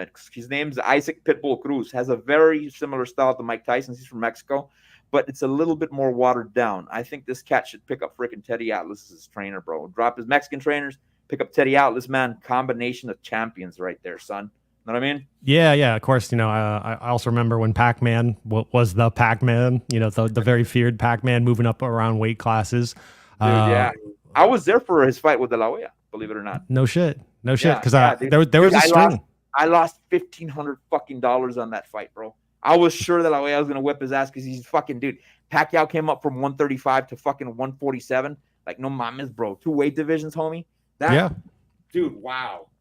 Yeah, so here's an interesting thing, and I would be curious to know for any like the sports scientists or people who look at like sports money lines. I remember reading this study, and this was years ago. The argument was what basically makes boxers successful or having more knockout power as they traverse weight classes is actually wrist circumference was the leading indicator. So if you've got a bigger wrist circumference, bigger wrist circumference for your weight class, you're more likely to have more relative knockout power. Damn, son. Which kind of makes sense because arguably like there's going to be more force transfer down at the end of the chain. Anyway, interesting study. I was like, okay, cool. And turns out relative to his frame and weight class, Pacquiao had freakishly thick wrists. Yeah, it makes sense, bro. Not to mention his fucking big ass thighs, or his big ass freaking calves, bro, from bouncing around all over the place, bro. You know what I'm saying? Yeah. And just like the moving. Certainly, I loved watching and still do Lomachenko. I know Boogie. Still. Yeah. Just amazing footwork, bro. Amazing footwork, complex punch combinations, bro. Thinks on the fly. He breaks down though when you systematically pressure him. He's got a fucking bad thing for Mexican fighters attacking his body, bro. Yeah. I get it, right? Like, yeah, I get it. Out of Japan, that I guess the kid or whatever, she's probably not a kid, but looks like a kid to me. Was it Monster? I know you and I have chat a little bit about this dude Inoue out of there. And look, I got turned on to him by hearing Mike Tyson. I was like, all right, let me go check this out. Lighter weight fighter. I don't remember what weight division he fights at. Unfortunately, a lot of the lighter weight fighters tend to not get as much attention. I think they're more exciting matches overall. Personally, I know people love like that, man. Lightweight from 130 to 154, bro. 130, 135, 140, 147, 154, bro. Those are amazing battles, bro. You know what I'm saying? Yeah, output speed. I think in a way fights at like, what's it, lightweight, flyweight. So definitely a really lightweight class on that. But just exciting, fun to watch. High output, high speed, like reflexive speed. The ability for them to move. Yeah, it's super exciting to watch. Yeah, and I'll drop one final thing on boxing. We can move on to crypto, bro, because we've sidetracked a little bit. But people have asked me, man, how come you don't root for Mexican fighters all the time? I'm like, bro, I don't give a shit about the race, bro. I care about the style. The style is what freaking turns me on about a fighter. Styles make fights. Yeah, man. That turns me on about fighters, bro. Hence why I like Marvin Hagler. Moving on, let's go back to the Phantom chart because we were covering Phantom, then we evolved that into fucking boxing and MMA. Let's see. Phantom, ¿dónde está? Aquí está Phantom. Phantom's current value is at about 82 cents. It does seem that we are pulling back. I've noticed that some people are freaking out. But for the cats that don't know technical analysis, man, this is clearly a clear-cut bull flag. You know what I'm saying? Or possibly a descending wedge. You know what I'm saying? I don't know if you can see it. That usually entails that we pump to the upside of anything. So we go up, pump back down here, and then we go up to the upside. So that's what I'm expecting Phantom to do, especially with this bullish news. And as they give us updates on this stuff, let's see how this bad boy looks like with the EMA ribbon. If we activate the EMA ribbon, the badass thing about the EMA ribbon, it's turned from red back to yellow. Exciting. So that means, yes, on the daily. So that means we're probably going to start rallying up. The 200 EMA is down here at a value of about 60 cents. Now, immediate areas of support that we do have on Phantom, if you look at the chart, of course, I didn't drop enough lines. You could see that the next area of support we do have would be this conglomerate of candles over here. You see these right here, Twinksters? Yes, sir. These would be immediate areas of support that we do have, and you're talking about 75 cents. I don't think we'll go down that low. I'm thinking that this was it as far as the bottom goes. As far as the 20-day cycle goes on this bad boy, this was probably the end of a 20-day cycle. And today, yes, sir, today, we've just started a new cycle. We went approximately 22 days. I don't think we'll dip below this, and we'll probably start rallying to the upside. And you can see that this current value does not want to come all the way down here for support. Let's see what it looks like on the weekly. Put this bad boy on the weekly, son. I mean, take this shit off, bro, because it's rather confusing. Turn off some of the drawings. And you can see that we came up, shot back down, and it does seem we're going to start rallying to the upside. Next strong area we do need to compromise would be this value here. These candles over here, these tops, you see these Twinksters, 92 cents. Right over there. And then we would have to beat this area of about 107. Next area after that, it would be 145. If we activate the EMA ribbon on the weekly, you could see that, dude, we are on some strong ass fucking support, bro. You know what I'm saying? It's very evident that we have a shitload of support, bro. You know what I'm saying? So what I'm probably going to go do is I'm probably going to probably tonight, I'm going to hop over to Kraken and set some limit orders on there just in case I can catch a wick as it dips a little bit below 80 cents. What areas are you going to put it at, Twinkie? I'll probably throw a couple $100 at like a semi ladder DCA down, like catching 79 point something on the way down a little bit, just to top up my phantom bag a little bit. I'll probably set more aggressive DCAs on the way down for there are a couple of purchase points I'm looking at. Yeah, but it looks like it's because we were at what 90 something cents earlier in the week. Yeah, and so we were. I'm going to pull up that chart one more time so you can see it. Phantom, there you go. Phantom on the week, we were this week, as a matter of fact, 96 cents. You can see the top 96, of the wick. 96 cents. So we're down at what 82-ish cents, 81. We're at 81 cents. But dude, we're probably going to start rallying, homie. That's what I'm assuming, especially with this fucking Ethereum ETF data. Of course, we're probably going to dump a little bit because we just got the ETF approved. Smooth Brand says they're probably rebranding Phantom to be more TradFi friendly. The Halloween motif worked for us, degens, but not VCs. I don't know, man. I don't know. A lot of millennials, bro, your age, bro, are now starting to run TradFi. Of course, the boomers still have majority of take on it, but I don't think they're going to completely abandon. You can't forget, man, that a lot of on these boards of people, bro, they're not all boomers. You got some Gen Xers there, and you got some freaking some older millennials too, bro, that also can sway the vote. You know what I'm saying? Yep. As certain things are transitioning across generations on those fronts. So yeah, I am awaiting to see Come Rocket Inu ETF, just ludicrous ETF names. Please let it happen, please, just so I can laugh. We're gonna meme our way to victory. We'll have been there for the meme wars of 2024. Tell me about it, homie. Tell me about it. Since we're talking about Phantom, let's move on to a very popular meme token within the Phantom ecosystem and a big-time Phantom bull, none other than motherfrickin' S-Goat, son.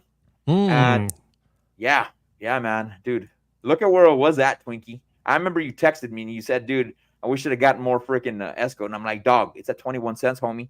That's a better buying price than I had it at. You know what I'm saying? Yeah. I know we back when this was coming out, we were swapping some messages, and shout out to the Sonic Goat, as he or she or it or they are being called these days. On that front, it's up 48% on the daily, son. I love how active the goat is. Now, for you cats that don't know, man, what's this again? We got another fucking ascending wedge or descending wedge, or you could argue that this is a bull flag as well. If I grab my drawing tool here we go again, man. Boom, boom. You can see that we got that. Of course, I suck at drawing, bro, but you get what I'm saying. This means we're probably going to rally to the upside. Next area we do have to compromise on the daily is approximately 40 cents. What day are we on the 20-day cycle? We're only day 9, son. We're only day 9. We could possibly get a little bit more dip here at day 14th or on May 29th. And then if we push it all the way out to day 20, you're talking about maybe June 4th, give or take. You know what I mean? As far as the moving averages goes, of course, the only one that's really popping up is the 50, and that's a little bit above the next area. We do have to compromise at about 41 cents. Let me put the sucker on the weekly. There's not a lot of data on there, bro, but nevertheless, let's just do it for kicks. Now, if you cats that don't know, if you stake your doggone ESCO token, they will end up airdropping you some memes. You know what I'm saying? Or some meme tokens. Of course, you can see highlighted here the top side. Speedy is going to be one of them. Speedy did have some problems as of late. If you check out the last stream, myself and Twinks did, we did dive a little bit into it. We're not really going to do that today. But what was I going to do, Twinkie? I forgot. Yeah, we're just shooting the breeze a little bit about like Sonic Goat and some other stuff.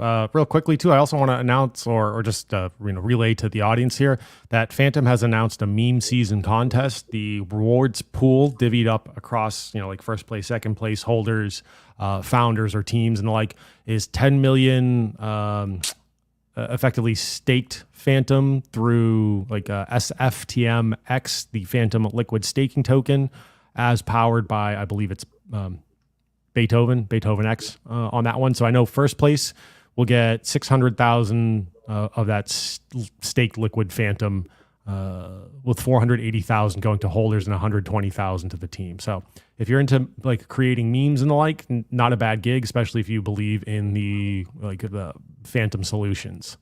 Yeah, man, definitely. Dude, this cycle seems like it's a fucking meme cycle, bro, and we're probably gonna run memes hard all the way into 2025, bro. Memes with utility at that. You know what I'm saying? So we've chatted about this before on and off stream, right? Like we can do all the FA, all the TA, all the on-chain, right? And some insane, memes make me laugh, right? We were talking like Giga Chad. I was like, oh, that's like pretty obvious meme. Makes me laugh. It's relatable. Everyone kind of knows who the Giga Chad is. I'll throw a few bucks into that. But at this point in the market, it'd be, I think I was talking with George from the Trump Rocks NFT project last night. I got to check out that stream, Twinkie. Yeah, cool dude. He's a CMC alumnus himself on that one. We had some good conversations, but I made an argument that you basically, in many ways, would have been better off having a barbell portfolio. This side BTC, this side good memes. Like at this point in the market, I'm not saying it's always going to be that way, but there is an argument, like so far cycle to date, that would have been a great portfolio structure. Yeah, I agree, man.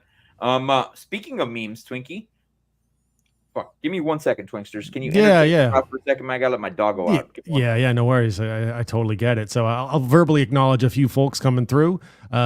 Let's see, Crypto Chronic. Who is my favorite MMA fighter of all time, in and out of the UFC? Ooh, outside of the UFC, Fedor Emelianenko. Especially when he was like the Fedor of old, the unemotional Russia jacket, getting dropped on his skull, coming back, engaging cyborg mode, and finding a way to win. Yeah, Fedor. Let's say outside the UFC. Fedor definitely makes the list on that one. In and out of the UFC, I'm also going to say somebody who was in the UFC but ended up getting traded away from that organization, Demetrius Johnson, aka Mighty Mouse. Who was he fighting? Ray Borg? Where he hit a throw to a flying armbar. Just one of the most impressive feats of athleticism, fight IQ I have ever seen from any fighter ever. As far as fighting in the UFC, I always appreciated his heart and grittiness back when he had like all the pieces of the puzzle he needed. Forrest Griffin, I always thought his heart was bigger than his body. He just took way too much damage over the course of his career. But for a moment in time, he had everything he needed to become the champ. And so I got to give Forrest a lot of credit. Obviously, he changed the trajectory of the UFC. And last one, BJ Penn. I was always a huge fan of BJ Penn, any weight class, because he fought in and out of the UFC. Like Boogie, imagine somebody doing 5'6", 5'7", fighting as low as 145, 155 pounds up through 205 pounds. And that is wild, homie. DGAF, you want to fight? Let's scrap. Coconut Head, Hawaiian, BJ Penn. His nickname was the Prodigy. I believe. Yeah. Twinkie, in Hawaii, bro. When you go to Hawaii, when I first went to Hawaii, dude, those guys are fight crazy over there, homie. This is Yeah, back in it's 03. it's in the This is back culture. in 01. They're Yeah. quite crazy in Hawaii, dude. You know what I'm saying? Yep. Yeah. So yeah, I was a huge fan of BJ Penn on that front. So it was kind of entertaining. Obviously, let's see, Large saying like, yeah, Silva Anderson back when he was the Spider, like that guy, yeah, terrifying. You know who my favorite MMA fighters were, bro? And you're gonna laugh at the first one, bro. And I like MMA fighters because how charismatic they are, bro, and how marketable they are. Don Fry from back in the day. Yeah. Tom Selleck, you know what I'm saying? Yeah. Don the Predator Fry. Yeah. Yeah, bro. He had an epic fight with this giant ass freaking Japanese dude, bro. Takayama, where they just mataron las bah, mamás cuando se bah, pelearon, bro. Yeah, I I know said exactly they the look fight like, you're talking about. Yeah, they look like they killed each other's moms, bro. The way they were wailing at each other's faces, homie. It looked like a freaking event off WWF, bro. WCW, of anything, dude. You know what I'm saying? Yeah, it was crazy. I'll acknowledge Crypto Chronic's follow-up comment on this one. And hey, Karn, what's good, man? But yeah, Chronic, the Pride Glory days, like when Crow Cop was Crow Cop, like, is it right leg hospital, left leg cemetery was basically the saying when he would like kick people in the head. Jose Aldo, just in his WEC run, Jose Aldo, just so explosive, so technical, impressive. GSP, super smart fighter. I think GSP was great at transitions. Obviously worked really hard to be an athlete, but also really smart and surrounded himself with really smart people. GSP, it was an interview. I think he was actually talking about fighting BJ Penn, where they realized BJ was just had off the chart reflexes, and like they're like, there's no way your reflexes can contend with this guy. You're gonna have to find a way to strategically tire him out and just throw a ton of feints on him and kind of drag his nervous system reaction time down to level out the playing field. Dude, it can be, fighting is a freaking science, homie. Yeah. So It's classic a Hoist freaking- Gracie. Yeah, it's a freaking science, dude. Reviewing tape and all that shit, bro. It is a science. Now, dude, forgot what I was gonna say, bro. It was intriguing too, bro. Fuck, my bad. Yeah. We're talking about like fighting personalities. If we're talking pure personalities, I think Chael Sonnen changed the game for like being a heel and just bringing a lot of eyeballs onto the sport. So I'm a Chael Sonnen fan as well. Yeah, man. It's unfortunate though, bro. Well, I've heard people within the boxing community complain, bro. They say it's bullshit, man. We shouldn't have a WBA, an IBO, an IBF, a WBC, an IBOF. And I'm like, bro, shut the fuck up, bro. Keep it. Because it's different organizations that compete against each other with different rules, which give boxers freedom, bro, to be marketed by whoever they want to be marketed by or whoever they want to market. Unfortunately, UFC is just fucking monopolized, dude. And the fighters can't make enough money because there's not a WBA, there's not a WBC, and everything's controlled by Dana White, and he's the only person that makes money, bro. You know what I'm saying? That's what's bad about freaking MMA, dude. And the Saudis, because the Saudis bought out the UFC a few years back. Did they? Yeah. So the other org, I've mentioned this to you, Boogie. Shout out to anyone here who likes watching MMA and combat sports. If you don't watch One Fighting Championship on Amazon Prime once a month, if you've got an Amazon Prime subscription, it's usually Friday nights. You can check their schedule. Once a month, they'll have free fights on Amazon Prime. Usually starts at around 8 Eastern. They not only do MMA, but they do MMA, Muay Thai in the tiny gloves, which is super exciting. If you like What's watching people on get those gloves, Twinkie? What's that? What's the ounces on those gloves? 6 ounces, 4 ounces. 6 ounces. Homie, Yeah, the MMA gloves, right? It's Muay Thai and MMA. So imagine like boxing and MMA gloves, right? That's basically what it is. So like borderline bare knuckle boxing, except you get to throw kicks and knees and elbows and stuff like that. But without the takedowns of MMA, it's like more of a stand-up striking sport. But they do kickboxing. They do Muay Thai in the small gloves.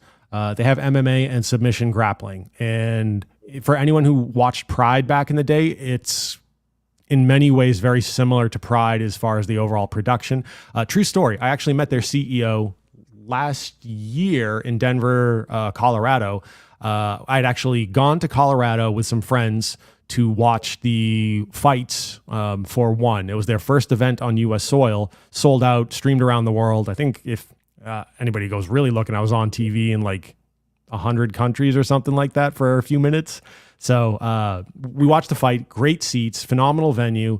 And myself and my friends, we head out to In-N-Out Burger because we're all hungry after the fights and just looking for a place to eat.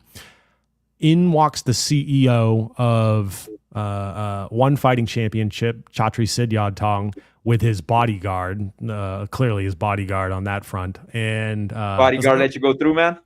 we were just chatting. Chatri's a BJJ brown belt and has fought himself. Chatri probably doesn't need a bodyguard. It's more just to dissuade people, I think, in all honesty. Like, but super smart dude, super nice dude. And we were like, he's like, I was like, oh, Chatri, you mind, just want to say hi, great event, like had a great time tonight, blah, blah, blah. He's like, oh, where are you coming in from? We came in from like the Boston area. He's like, yeah, I know Boston. Well, I lived there for 5 years. And so we were just like chatting about the Northeast and whatever else. Super nice dude, super cool dude.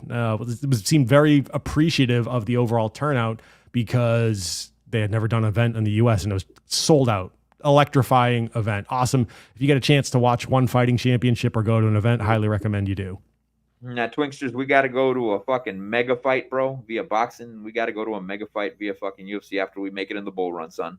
Yeah. Some of my old training partners fought a couple times in the UFC, so I've been to a bunch of UFC events. That's cool, like, man. Hard life, man. Fighter's life is a hard life. I wouldn't. Yeah.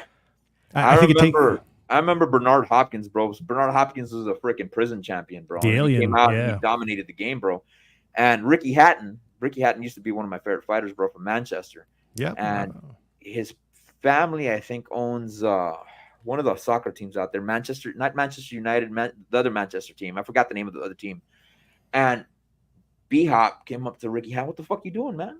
Like, dude, you don't have to fight. And Ricky's like, I like fighting, bro. You know what I'm saying? It's just one of my passions. But yeah, dude, it's a difficult life, homie. And it's a disciplined life. And if you break that discipline, you're going to get wrecked, son. You know what I'm saying? Yeah, I think there's that aspect of it. And, certainly speed kills and damage is the big thing, I think, in a lot of ways, right? Yeah. And I having just been around some folks and been in a few different gyms and just seeing how hard some people train. And I understand, like, at some point you got to have hard rounds. There's just no way around it. So, when you get pressured, you're able to do what you need to do. I would argue that most of the damage those fighters accrue is not on fight night. It's everything getting ready for fight night. Yeah, man. Timothy Bradley, bro, when he fought Ruslan Provodnikov. Timothy Bradley's probably one of the most underrated boxers out there, bro. But I remember after he beat Pacquiao, of course, it was controversial when he won. He felt he needed to prove himself, so he decided to square up against Provodnikov, Ruslan, and that Russian is a psychopath in the ring, bro. He's a motherfucking psychopath from Siberia. And I remember Ruslan hit Timothy Bradley so freaking hard, bro, that Timothy Bradley landed on his back and then landed back on his feet, bro. I had never seen that before in my life, homie. And after that fight, Timothy Bradley continued fighting. His doctors told him that fight fucked you up, man. You need to retire, bro. That concussion was just way too hard on you, man. Know what I mean? Yep. Yeah. I'm just glad he made his bank and he got out, man, because a lot of fighters don't get that opportunity to make that bank, bro. Oh yeah, coming back. Khabib, the Eagle. Yeah. Like, great record. And like his father passed away and he's like, I'm done. Right. And kept his word. And he's stayed retired. Now he's coaching. And disciplined, very disciplined man. I believe he's a Muslim and has adhered to the tenets of his faith and his beliefs, and nothing but respect for the guy. I think it's part of the reason he did so well. And when he walked away, he was and remains done. Yeah, man. So speaking of Giga Chat Sport, let's move on to your mother freaking token, Twinkie. Dude, I should have fucking taken your advice, bro, and gotten this bitch, bro.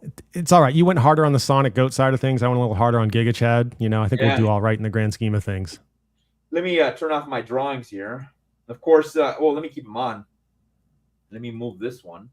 You can clearly see that Giga Chad kind of ran its fifth portion of the Elliott wave, and it topped out here at a value of about 69% of a penny. Current value is at about 37% of a penny. Now, usually, and it doesn't always play out this way, Twinksters, when you're running an Elliott wave on the daily, you usually come into an ABC corrective wave. So I am hoping that this is the ABC corrective wave that plays out. Of course, I mean, only time will tell. I'm saying if it does come down here, bro, it would not surprise me, but I would love it to come back down here to this value of about 13% of a penny. so I can ape in some dinero into this bitch, bro, and say I'm part of the Giga Chat gang, bro. You can get majority of it on Radium. Its market cap is about 36.1 million. And yeah, I think this token's gonna do freaking fabulous, bro. It's Giga Yeah. Chat, son. It's doing better than Wojak, tell you that much. You know what I'm saying? So it's doing better than some other things we invested in, as we were talking about off stream. So yeah, man.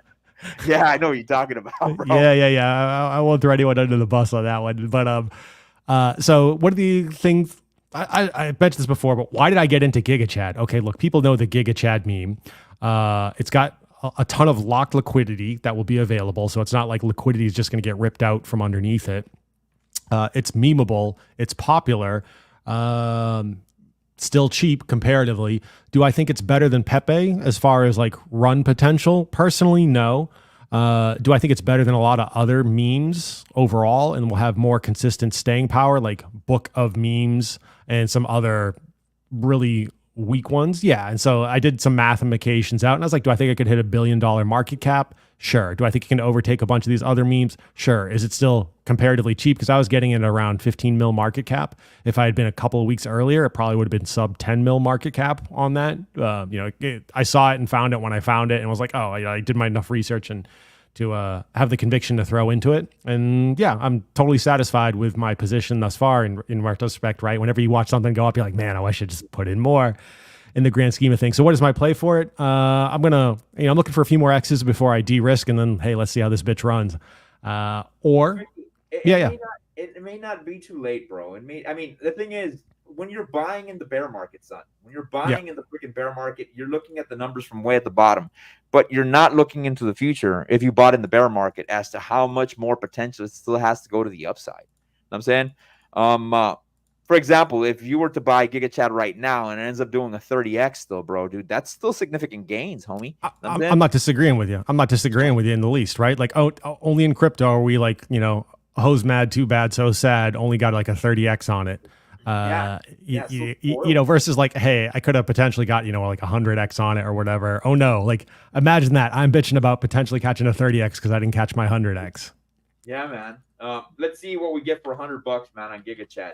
You get 26,476 freaking tokens, bro. Still, I'm waiting for a retrace, son. I did activate the Bollinger Bands on this bitch, bro. It could come down here to about 29% of a penny. If you look closely, very closely, you can see that we're under the 20 moving average, if anything, bro. You know what I'm saying?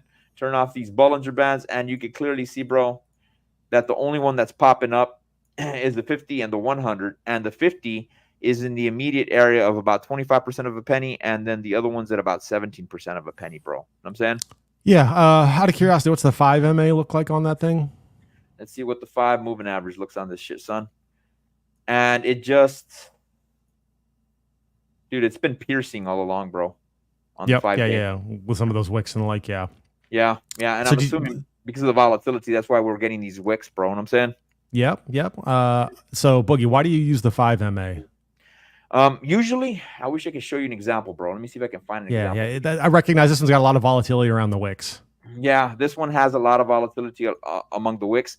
Whenever, let me give you an example, bro. Let's say all these wicks over here did not pierce this 5-day moving average. And this is a trick for you cats, especially you beginners that want to learn how to do a little bit of technical analysis. Let's say, just imagine that these wicks or the candles did not pierce this 5-day moving average. As soon as it pierces the 5-day moving average, it starts pumping above it, or it'll dip maybe one more day and then it'll start pumping above it. Usually that entails when you should buy in or when you could buy in. Of course, this token is a little bit more volatility. I'm assuming it's because it's one on Radium. You know what I'm saying? And it's got a lot of fucking trading volatility, and that's probably why we're getting these massive wicks on the chart. You know what I'm saying? So food for thought, cats. That's why I use the 5-period moving average. That's what I like to call it. And I use this sucker on the daily to entail when I should get in. So food for thought, monkeys. The other reason I snagged GigaChad was like, oh my God, they got the Twitter handle. They are at GigaChad. Yeah, bro. Like what a win! Like, and they mentioned they got it. They managed to acquire after the devs dumped the project. They're like, all right, the community takeover. It's ours now. Yeah, I'll probably get some GigaChat, bro. If it does do that ABC corrective wave I wanted to do, bro, I'll ape into some GigaChat. I did set notifications on my deck screener to let me know whenever it comes past a certain value. Let me check. Let me show you cats which value that is. If I saw this correctly, I think that value. Vamos a ver. Let's go ahead and put this sucker back on there. Let's see. Vamos a ver. I put it on here, and it came up this way. Where is my ABC corrective wave? I put it up here. So a value of about 15% of a penny. Okay. Ballpark. If it does come down lower, because I mean, praise God, bro, I'll get it lower. But I'm wanting to get it, I hear, at about 15% of a penny on the corrective wave. Or maybe we could be more conservative on the corrective wave and come up over here to about 26% of a penny, bro. That would be a good area. That would be probably a better area or a safer area to get into GigaChat. I think this token's going to do fucking fabulous, dude. Fingers crossed. So memeable. So memeable. It would be dope if the red pill space adopted this token, because what does GigaChat represent? Future rewards for self-improvement. What is the red pill space about? Mostly, not counting the doomers, self-improvement. You know what I'm saying? Yeah, for sure. And definitely worth a follow on both the @GigaChad_meme Twitter handle and the @GigaChad. They post assorted workouts and to your point, self-improvements. They actually have their own fitness supplements, fitness apparel. They are going all in on this thing and very active on it. Makes me laugh on some of this stuff. So yeah, recommended. Yeah. Speaking about meme tokens, I want to show Miguel's recent tweet, and I mean he did post it here publicly, so it's okay to share it. He goes, going to start taking profits on Pepe soon. That was 3 hours ago. So food for thought, Cap. We're not going to look at the Pepe chart today. We've already ran pretty deep today. I do want to acknowledge a certain person in the chat, my amigo Almighty. What's up? What's up, homie? How you doing, dog? Shout out to my friend Almighty. Make money. He states, Pepe is a machine. That thing is going to a penny once the new retail jumps in. He does have a point, bro. He does have a point. I'd have to check the charts on. I don't know if it'll go up to a penny. I do think it will probably beat Shiba Inu on its market cap. Yeah, maybe next stream we'll do a Pepe, or like in the coming days we'll eyeball Pepe, and I think it's a couple takeaways on that. So we won't necessarily get into all the fine details tonight. How far away is 1 cent in the grand scheme of things, right? Like how many multiples from where it's at? And then part two would be, I would be looking, make money. Here's an idea. I would be looking at meme tokens that have either similar supply and kind of floating in that band, what's their current prices, or meme tokens that did reach a cent or beyond. I look at market caps. It's not a perfect solution, but I would look at it and I would kind of compare them and go, oh, does this thing hit a cent, but it has far less market cap or has far more market cap? Then that to me would indicate, as well as circulating supply. And we'll break it down on the stream just to kind of talk through the process. Yeah, definitely, bro. We'll cover that on the next stream. But that would let me know, like, hey, is like Pepe to a cent like a legitimate thing potentially this cycle, or is that kind of a little bit of hopium on that front? But I think it's a really good question, and we can talk through some of the ideas. So stay tuned for that one. Yeah, I did. And speaking of, relating Pepe to Illuvium, I mean, Damien does ask a decent question. What is your all-time high price prediction for Illuvium? What's funny, though, is when Pepe was pumping as of recent, I had invested I'd say about $600, bro. The value of that Pepe, bro, went up significantly, bro. And when I saw it fucking pumping up hard, I drew some fib retracements on it. Of course, I'm not going to show the chart right now. And I was like, dude, I wanted to get here. I'm like, is it likely it's going to get here? And I saw the way Bitcoin was going. I was like, nah, it's not. So I took profits on half of my Pepe bags and I rolled it over into Illuvium, thus increasing the value of my Illuvium. I actually doubled the value of Illuvium that I owned with that move, bro. You know what I'm saying? Nice. Yeah.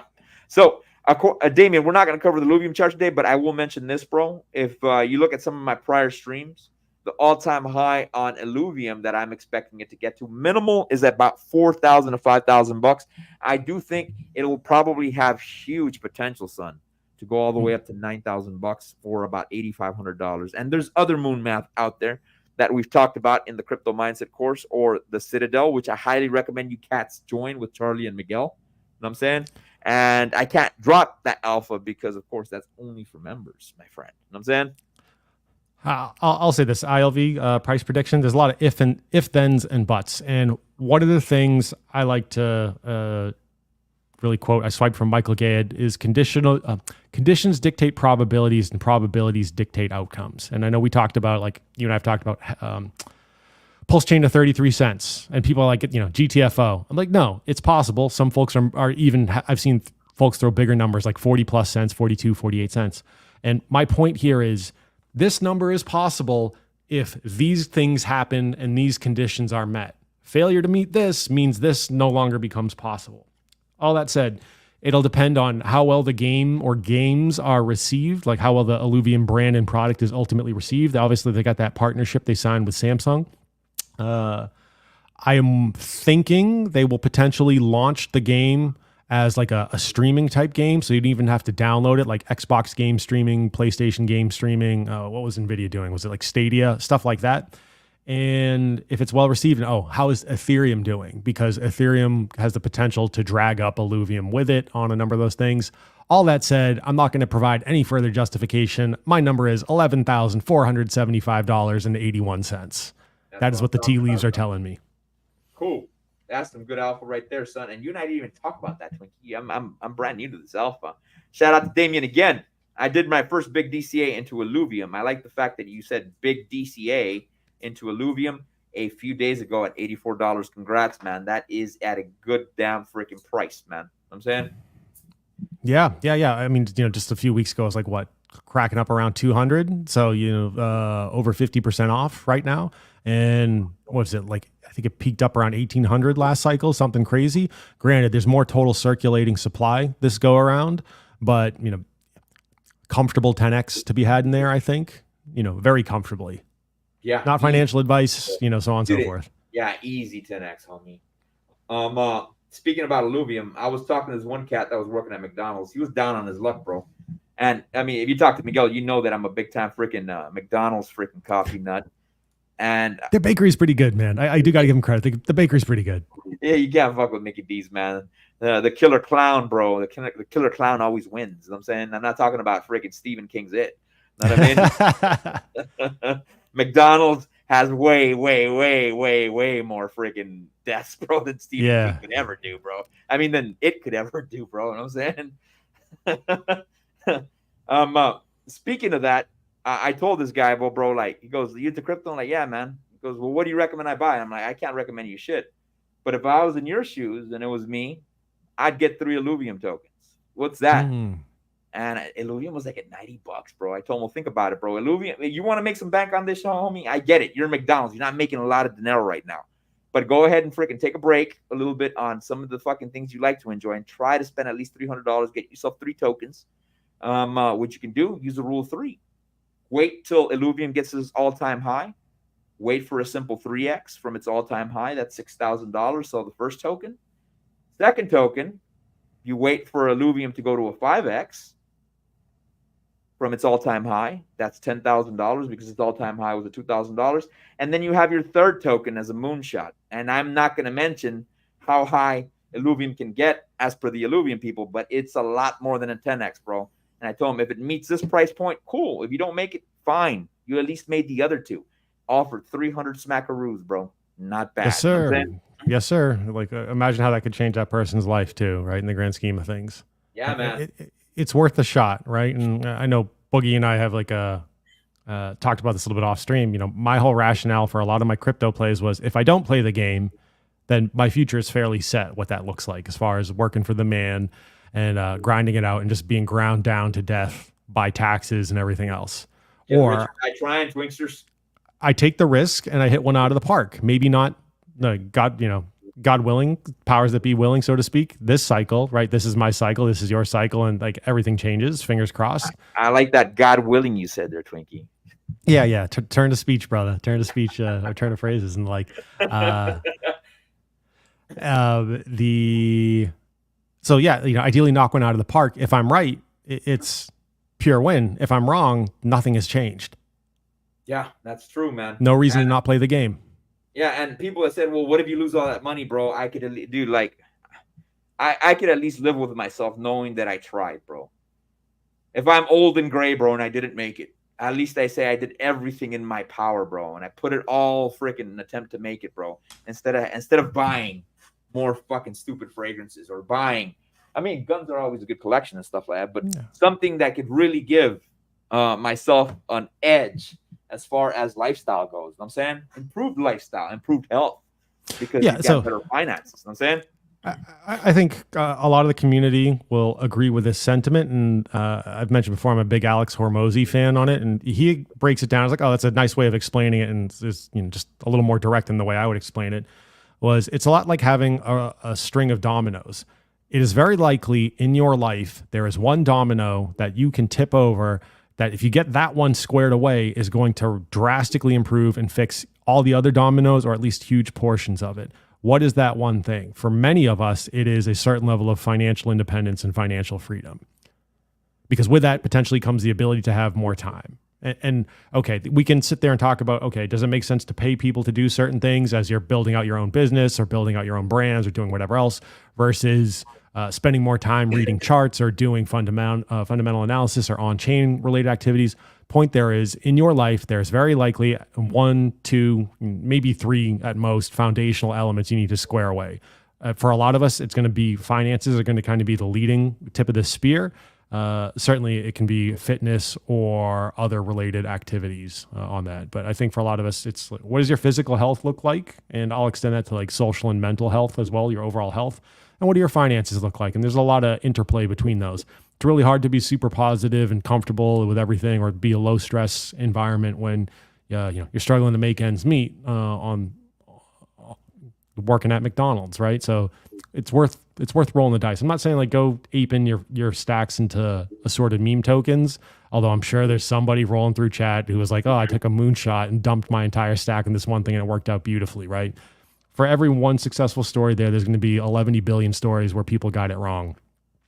Try to stay in the game and try to figure out what are 1 or 2 foundational elements where if you fix, everything gets better.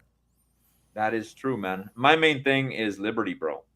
That's the main reason I do it. Liberty. I need that liberty, son. More freedom. Not, and what I mean by freedom, bro, is not the capability of buying stuff, even though that is a benefit of having financial freedom, but choosing what I want to do with my time, where I want to be. If I feel sick today, will I feel bad if I call in sick to work? Or can I just stay in because I feel sick today? You know what I'm saying? Can you call in sick, right? Or do I have to go to work because I need the hours, right? Yeah. Like, because there are a lot of people who are watching this who are in that boat. Yeah, Twinksters. Related to what you're talking about, this year, Mexico, bro, deported about 45,000, a mixture of 45,000 Americans and Canadians because they overstayed their visa. And the reason a lot of these Canadians and Americans end up moving to Mexico is because the cost of living is a little bit cheaper over there, man. Yep. Know what I mean? And I want to have the liberty of going anywhere I want, where I need to, go where you're treated best, as the nomad capitalist states it. You know what I'm saying? Yeah, and I want the liberty and finances to buy lots of lubricacion for my Colombian 304s and tequila and Cialis, right? And that shit ain't cheap. Cats, Twinkie's only joking. Heathenism is not the way of life, my friends. I mean, I'll just save it for days that end in Y. Yeah, man. Yeah. Moving on to the next 3 final tokens, I do want to cover a little bit of motherfucking Jewel, son. Because, dude, oh my gosh, bro. Dude, chinga madre, bro. Let me tell you what happened with Jewel, bro. I was tired, bro, of aping into the market. I was like, dude, I can't stop. I need to keep going, bro. I need to keep going. So I told myself, all right, man, Jewel's right here, bro. On the beginning of its new 20-day cycle, we were like about over here, Twinkie. We're like at about day 3 of its new cycle. And I posted this up. I went, let me go all the way to day 14. And I said, yeah, boom, we hit this freaking count. I was like, cool, we topped up, man. We topped up. We're probably going to start collapsing down. That was the high for this freaking token, bro. Probably will come back down here 12 cents, bro. And I said, I'll probably ape in like $1,000. I said, that's what I'll do. And then, boom, we got this Giga Chad candle, bro, followed by another candle. And hopefully it does come back down here to 12 cents. Mind you, it's at a great value of about 14 cents. They are partnering up a lot with Metis, bro. And If you look at some of the charts on Deck Screener, it's associated to Metis, believe it or not, the Jewel token. Interesting. Yeah, so Yep. you're seeing the correlations there, or Yeah. potentially some aspects of bonding. Okay, interesting. Yeah. So I've not been. Yeah, I think Metis, once Metis starts moving, bro, I mean, it's already been moving. Once it really starts moving, we're going to see probably more moves within the DeFi Kingdoms ecosystem. So food for thought, monkeys. Mind you, this is 14 cents, cats. Don't forget that doggone DeFi Kingdoms has other valuable aspects to it. Gen Zero NFTs, cats. Go look up at the marketplace. Go to the tavern. See what Gen Zeros you can get. Try to get Generation. No, not financial advice. I would get Generation 1 original freaking heroes. That's, I think, the priest, the warrior, the pirate. I don't know so much of the ninja. The thief is one of them. The archer. Those Gen Zeros are the more valuable ones than the second expansion pack, which I think is the scholar. I forgot the other ones, bro. But remember, that's another valuable aspect. And at 14 cents, bro, not bad to get those Gen Zeros, man. So food for freaking thought. You know what I'm saying? Yeah. So, shout out to the Crypto Mindset guys for introducing us to DeFi Kingdoms and Jewel and the like. Very clever, right? Now that fast forward some months later, and I've had more time to just acclimate to the crypto ecosystems and just look at different things. Okay, it's got basically dexes built into the game. Like all this is hidden, not hidden, incorporated. There's so much shit to do on DeFi Kingdoms, bro. There's so many ways to make money within the game, bro. Yep, like it's got a game, it's got a dex, it's got NFTs, it's got yield farming. You've got token appreciation. Yeah, it's multiple chains. Really clever idea. I hope to see it return to its glory days as far as overall price appreciation and performance. Yeah, so many ways to make money in that ecosystem. Looking forward to alt season a lot. Yeah, man. It's going to be fire. It's going to be fire. We're moving on to the last two tokens. Of course, we're going to cover Pulse Chain, and we're going to cover the token after that because I meant to cover it last time. The currency of the Grays, or the TGC. What's that stand for, Twinkie? What's the correct terminology? The Grays currency, right? Yeah. So before we get into it, aliens. I know you and I have talked about this a little bit. What do you think? Are Martians real? That little green spaceman real? Do you think they're real in the traditional aliens sense? Yeah. Let me pull something up, man. Let's see. Let me go. Let me see if I can bring this up since we're going freaking straight up freaking doggone. What's the name of that one cat, bro? That does those streams that goes deep into theories. Not Alex Jones, the other cat. I can't believe it. Joe Rogan. Yeah. So all right, let me pull this up, bro. You cats are probably gonna think I'm a whack job for showing you a verse from the Bible. You know what I'm saying? But it is what it is. I'm gonna show you cats anyways. This is King James Version. It says, "For we wrestle not against flesh and blood, but against the principalities." And this is an actual entity, against powers, against the rulers of the darkness of this world, against the spiritual wickedness in high places. Now, if you take this over to Spanish is a little bit more descriptive because it's closer to the Latin. It's not spiritual wickedness in high places. It's how does it say? Contra los gobernadores en los cielos celestiales. And it's basically what it's saying, the powers that be from the celestial skies. And it's a little bit more descriptive in Spanish because it's closer to the Latin. Now, if you can read the Greek, it'll go more details into it. If you can read the original Hebrew and the Aramaic, you got more details. It's original translation. Tucker Carlson did mention on Joe Rogan's podcast that the deeper he dove into the whole alien thing and the extraterrestrial thing, he feels, or he believes from his experience and the diving that he did do into it, he mentioned that he believes these beings have been around since the beginning of time. They've been around for a long time, a very, very long time. And then he explained how their crafts move underwater. Mind you, there's a lot of density within water, bro. And I mean, if you shoot a bullet underwater, it'll only travel so fast because you've got salt in the water, but yet you've got these freaking objects moving underwater, bro, at high velocities, which is not scientifically possible, bro. You know what I'm saying? Not based on our level of understanding, at least. Yeah. So exactly. So, you know what I'm saying? Of course, there's people with different theories. He did also state that Alex Jones was right, that these beings are not interstellar beings, but more interdimensional. Interdimensional. Yeah, Yeah, yeah. So yeah, no, man. I'm always interested in like unifying theories, not that it can't be either or, like AI versus aliens versus spiritual beings. Hypothetically, maybe the powers that be, the spiritual beings that are the aliens that are Terminators, right? What if it's a hyper advanced ancient AI, right? Just figured out way more shit. I think it was Arthur C. Clarke that said any sufficiently advanced technology is indistinguishable from magic. Well, think about it, Twixters. If they're fourth dimensional beings and they're interdimensional, they operate out of a realm that we live in. We live in the three-dimensional realm.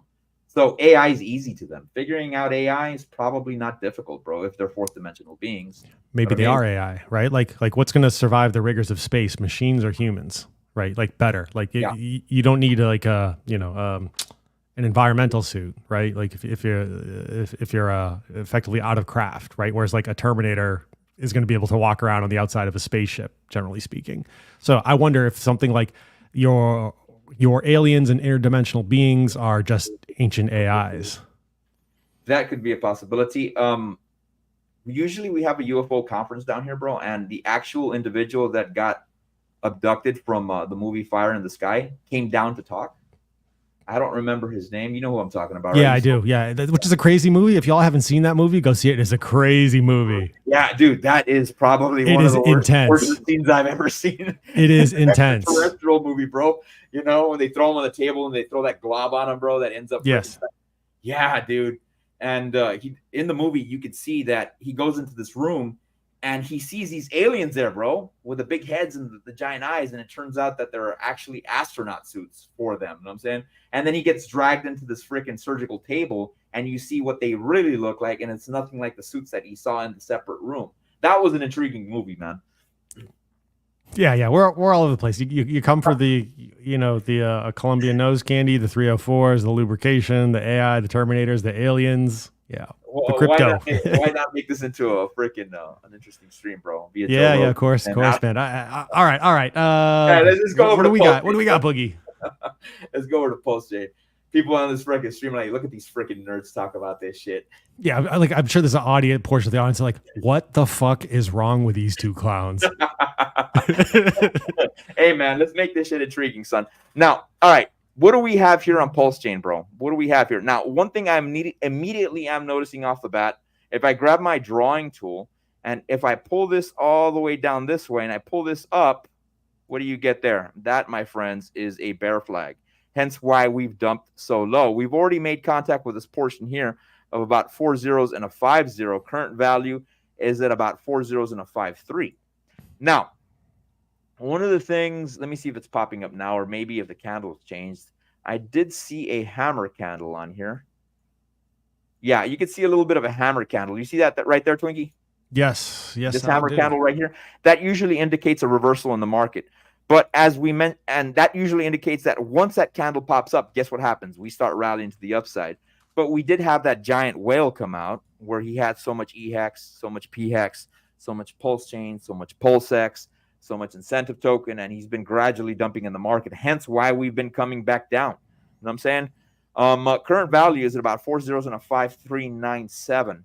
Right now is at a fabulous freaking time to buy, bro. And let's look at this bitch on the weekly. Let's see what it looks like on the weekly, son. Turn off all my drawings. And you could see that the next area of support we do have is down here, man, at about 4 zeros and a 4 7. Know what I mean? Final area of support we got, at least from the top part of the candles, is 3 zeros and a 3867, bro. And then, yeah, go ahead. Yeah, I was to say, like, before we wrap up this one, I'd be curious to see a percentage from, let's say, going back to that start of that red candle sequence, that percentage drop down. Is it like, what are we looking at? 80, 90%? Let's see where we're at, son. You're talking about when we started, right? Yeah. On that weekly ballpark. Approximately 71% dip, son. If you've got conviction in the Pulse Chain ecosystem, especially in light of this week's announcements for the ETF, some of the Fit 21 language relative to decentralization, commodities, nice time to load up some more if you're feeling a little light Yeah, on your man. pulse chain bags. Now, mind you, cats, I get it. It's scary to buy this token right now, but you cannot negate the fact that we do have a very strong community, regardless if we have drama. Not to mention, we do have a fearless leader. We've got a bunch of whales within the ecosystem as well.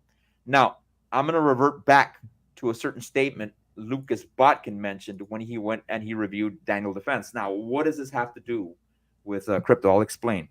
Lucas Botkin was, and he's from T-Rex Arms, he kept pressuring Daniel Defense to mention if they're pro Second Amendment or they're pro government. Because of course, if you're pro Second Amendment, bro, and you're selling guns, you're selling to the Second Amendment community mostly.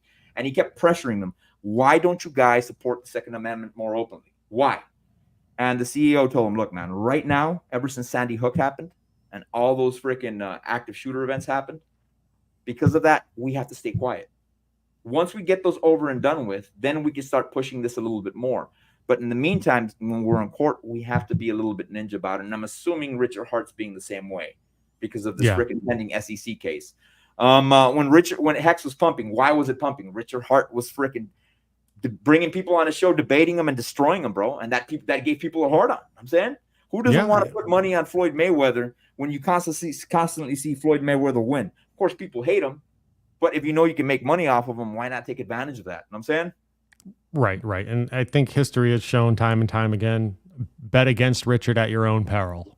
Exactly. So food for thought. I get it, cats. It is scary to buy right now, but the price is freaking fabulous. It is fabulous, man. Yep. So I'm going to throw some cash in on that this weekend. Continue some DCA a bit more into that. I'm totally satisfied with my existing pulse bags, but there's a solid opportunity to top up. I'll be eyeballing some other stuff too. Like I'll flip through, look at like Pulse X, Fame, and some other Pulse ecosystem or Pulse chain related tokens. Exactly. You got to, dude. It's at a screaming buy right now, man. And I wish I could show you Fame, but dude, we've already covered a lot of tokens. We got to still cover the Gray's freaking currency. Shout out to Damien. This is a great stream. I'm glad you're enjoying it, even though it went over on the freaking philosophical / freaking supernatural side, if anything. You know what I'm saying? Farmer J. Hey, what's going on, Jay? I know some aliens. Yeah, I know. Sin papeles. I know some too, homie. I know some too. We're talking about the extraterrestrial kind here, homie. You know what I'm saying? Moving on to the final token, which is a meme token, which is the Gray's currency. Let's see how it's doing, man. Let's see how it's doing, son. The Gray's, a lot like Pulse Chain, has been dumping a lot, man. And it does seem we are at about day 21 of its cycle.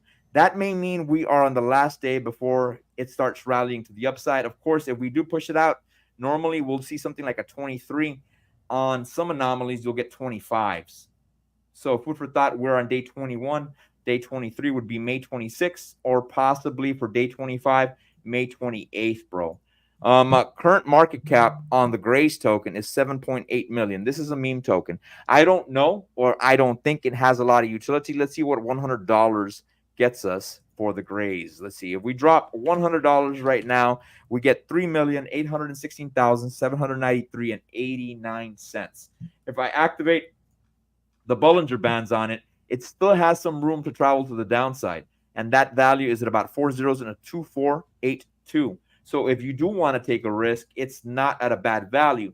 Now, let's look at it historically. If you look at the Grace token, we still have some support down over here, bro, at a value of about 4 zeros and a 1988. And of course, it can continue coming down here, bro, to these set of candles to about 4 zeros and a 1500. Twinkie, a couple of days ago, you talked about the Vatican releasing some data on extraterrestrials and aliens and spiritual aspects about them, right? Yeah, they sure did. I think, with that stated, I think that if we start seeing that more in frequency on the news, bro, as we approach this election, we'll probably see this token pumping because it's mentioned more. You know what I'm saying? Well, they also have some utility too. And if anyone here for like either from the Grace team or watching, we'd be more than happy to talk with you and have you on stream and just like chat about it so we can be better educated about it. My understanding is they've got some buy and burns in place for it. I think they also have like a lottery or a raffle system that the community can participate in, like buying effectively lottery tickets. and like, so I know there is some utility behind the overall project and their ecosystem. I don't know how they're coming along with the overall development, if all those things are live and operational or are in progress. Regardless, I think, yeah, there's potentially an opportunity for them to capitalize on some upcoming news as you see things like the disclosure party type activities and potentially a more acknowledgement. Look, it's going to be real interesting just to see, I think, like the evolution of AI, aliens, spiritual beings, and just unraveling more secrets of the universe. So, yeah, I think they got some hype. Yeah, and the more we see of it, man, if we see that shit more on the news, bro, more of this freaking Joe Rogan type data on the news, bro, we'll probably see this token pump because, I mean, that in itself will probably pump it as well. If you look at the Grace currency here as to what it states, the Grace currency, PTGC, is the first DAO on Pulse Chain. PTGC has a unique liquidity pool web structure that utilizes the MA bots on Pulse Chain. By utilizing these, PGTC can pay out high APR and remain highly deflationary.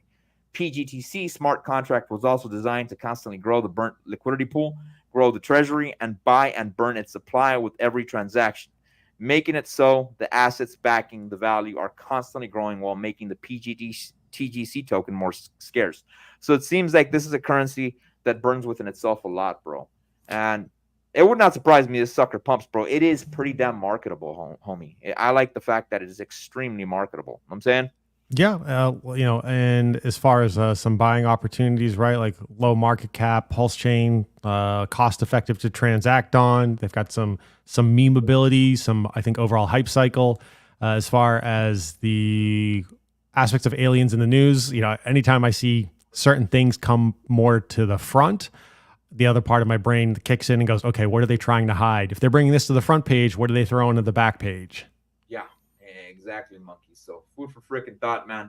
This token does have potential, but again, please use a condom wallet, bro. I say it again, please use a condom wallet, and I'll say it one more time. Use a mother freaking condom wallet, son. I don't want your ass to get wrecked. You know what I'm saying? I understand it may be a reputable coin, but I don't have enough data on it to tell you to trust it. Hey, it's been out this long. I'm saying go ahead and freaking use a freaking condom wallet on this bitch, bro. I'm saying? Yeah, and along those lines, when Boogie, myself, and other folks make statements like that, that's not a knock against the team or the founders so much as it's founded from our ignorance. And so I'm not necessarily going to sign my name to it until I have done what I feel is an appropriate level of diligence and research on it. Yeah, exactly. I see 43 people in the chat. I would like to see 43 likes on my stream. This motivates me to keep dropping alpha for you cats. Having deep, good talks here with Mr. Twinksters with his fundamental analysis, bringing special guests on the show. If you go to the bottom of the screen, you'll see Mr. Angry Twinkie freaking highlighted.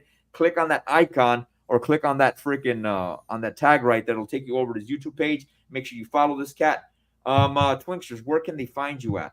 Yeah, on socials at Mr. Angry Twinkie. Took a few weeks off, had some personal stuff I had to attend to, but hopping back on the YouTubes for some additional streams and the like, getting back into doing some mini guitar lessons and like. If anyone wants to learn how to play guitar, wants some lessons, wants to talk some music theory, hit me up. More than happy to work something out on that front. We'll be talking about just other stuff that we see ongoing, either from legal perspectives, fundamental analysis perspectives. Obviously, Boogie and I are definitely fans of the Phantom ecosystem. On that front, fans of the Pulse Chain ecosystem. I'm poking around, looking at certain real-world asset type tokens. Again, my daytime hustle is I work in a medical diagnostics, informatics, and ITIS type business. So I'm poking around, just seeing what's kind of out there for some real world asset type tokens. I think real world assets may have some run this cycle. Hey man, who would have thought? Here we are, Ethereum ETF. Sky's the limit. Crazy things can happen. Fingers crossed, dreams come true. What about yourself, Boogie? Obviously they're tuning into you here. Where can they find you? As stated, you guys can see my freaking handle here, US_crypto_boogie. Same thing on Instagram, US_crypto_boogie. Same thing on Twitter, US_crypto_boogie. If you look below this video, you'll see an Instagram link and you'll also see a Twitter link. Now, if you want to find me on Rumble, just in case if my shows are a little bit too freaking controversial for freaking YouTube, like that freaking Kathleen Kennedy meme I shared for you cats, make sure you monkeys follow me on Rumble, crypto_boogie without the US. Of course, they don't let me change the freaking the tag on it, so follow me there too, cats. This video will also be uploaded there. Make sure you guys subscribe to the video, like the video, keep us motivated so we keep dropping alpha for you cats. Twinksters, hit it.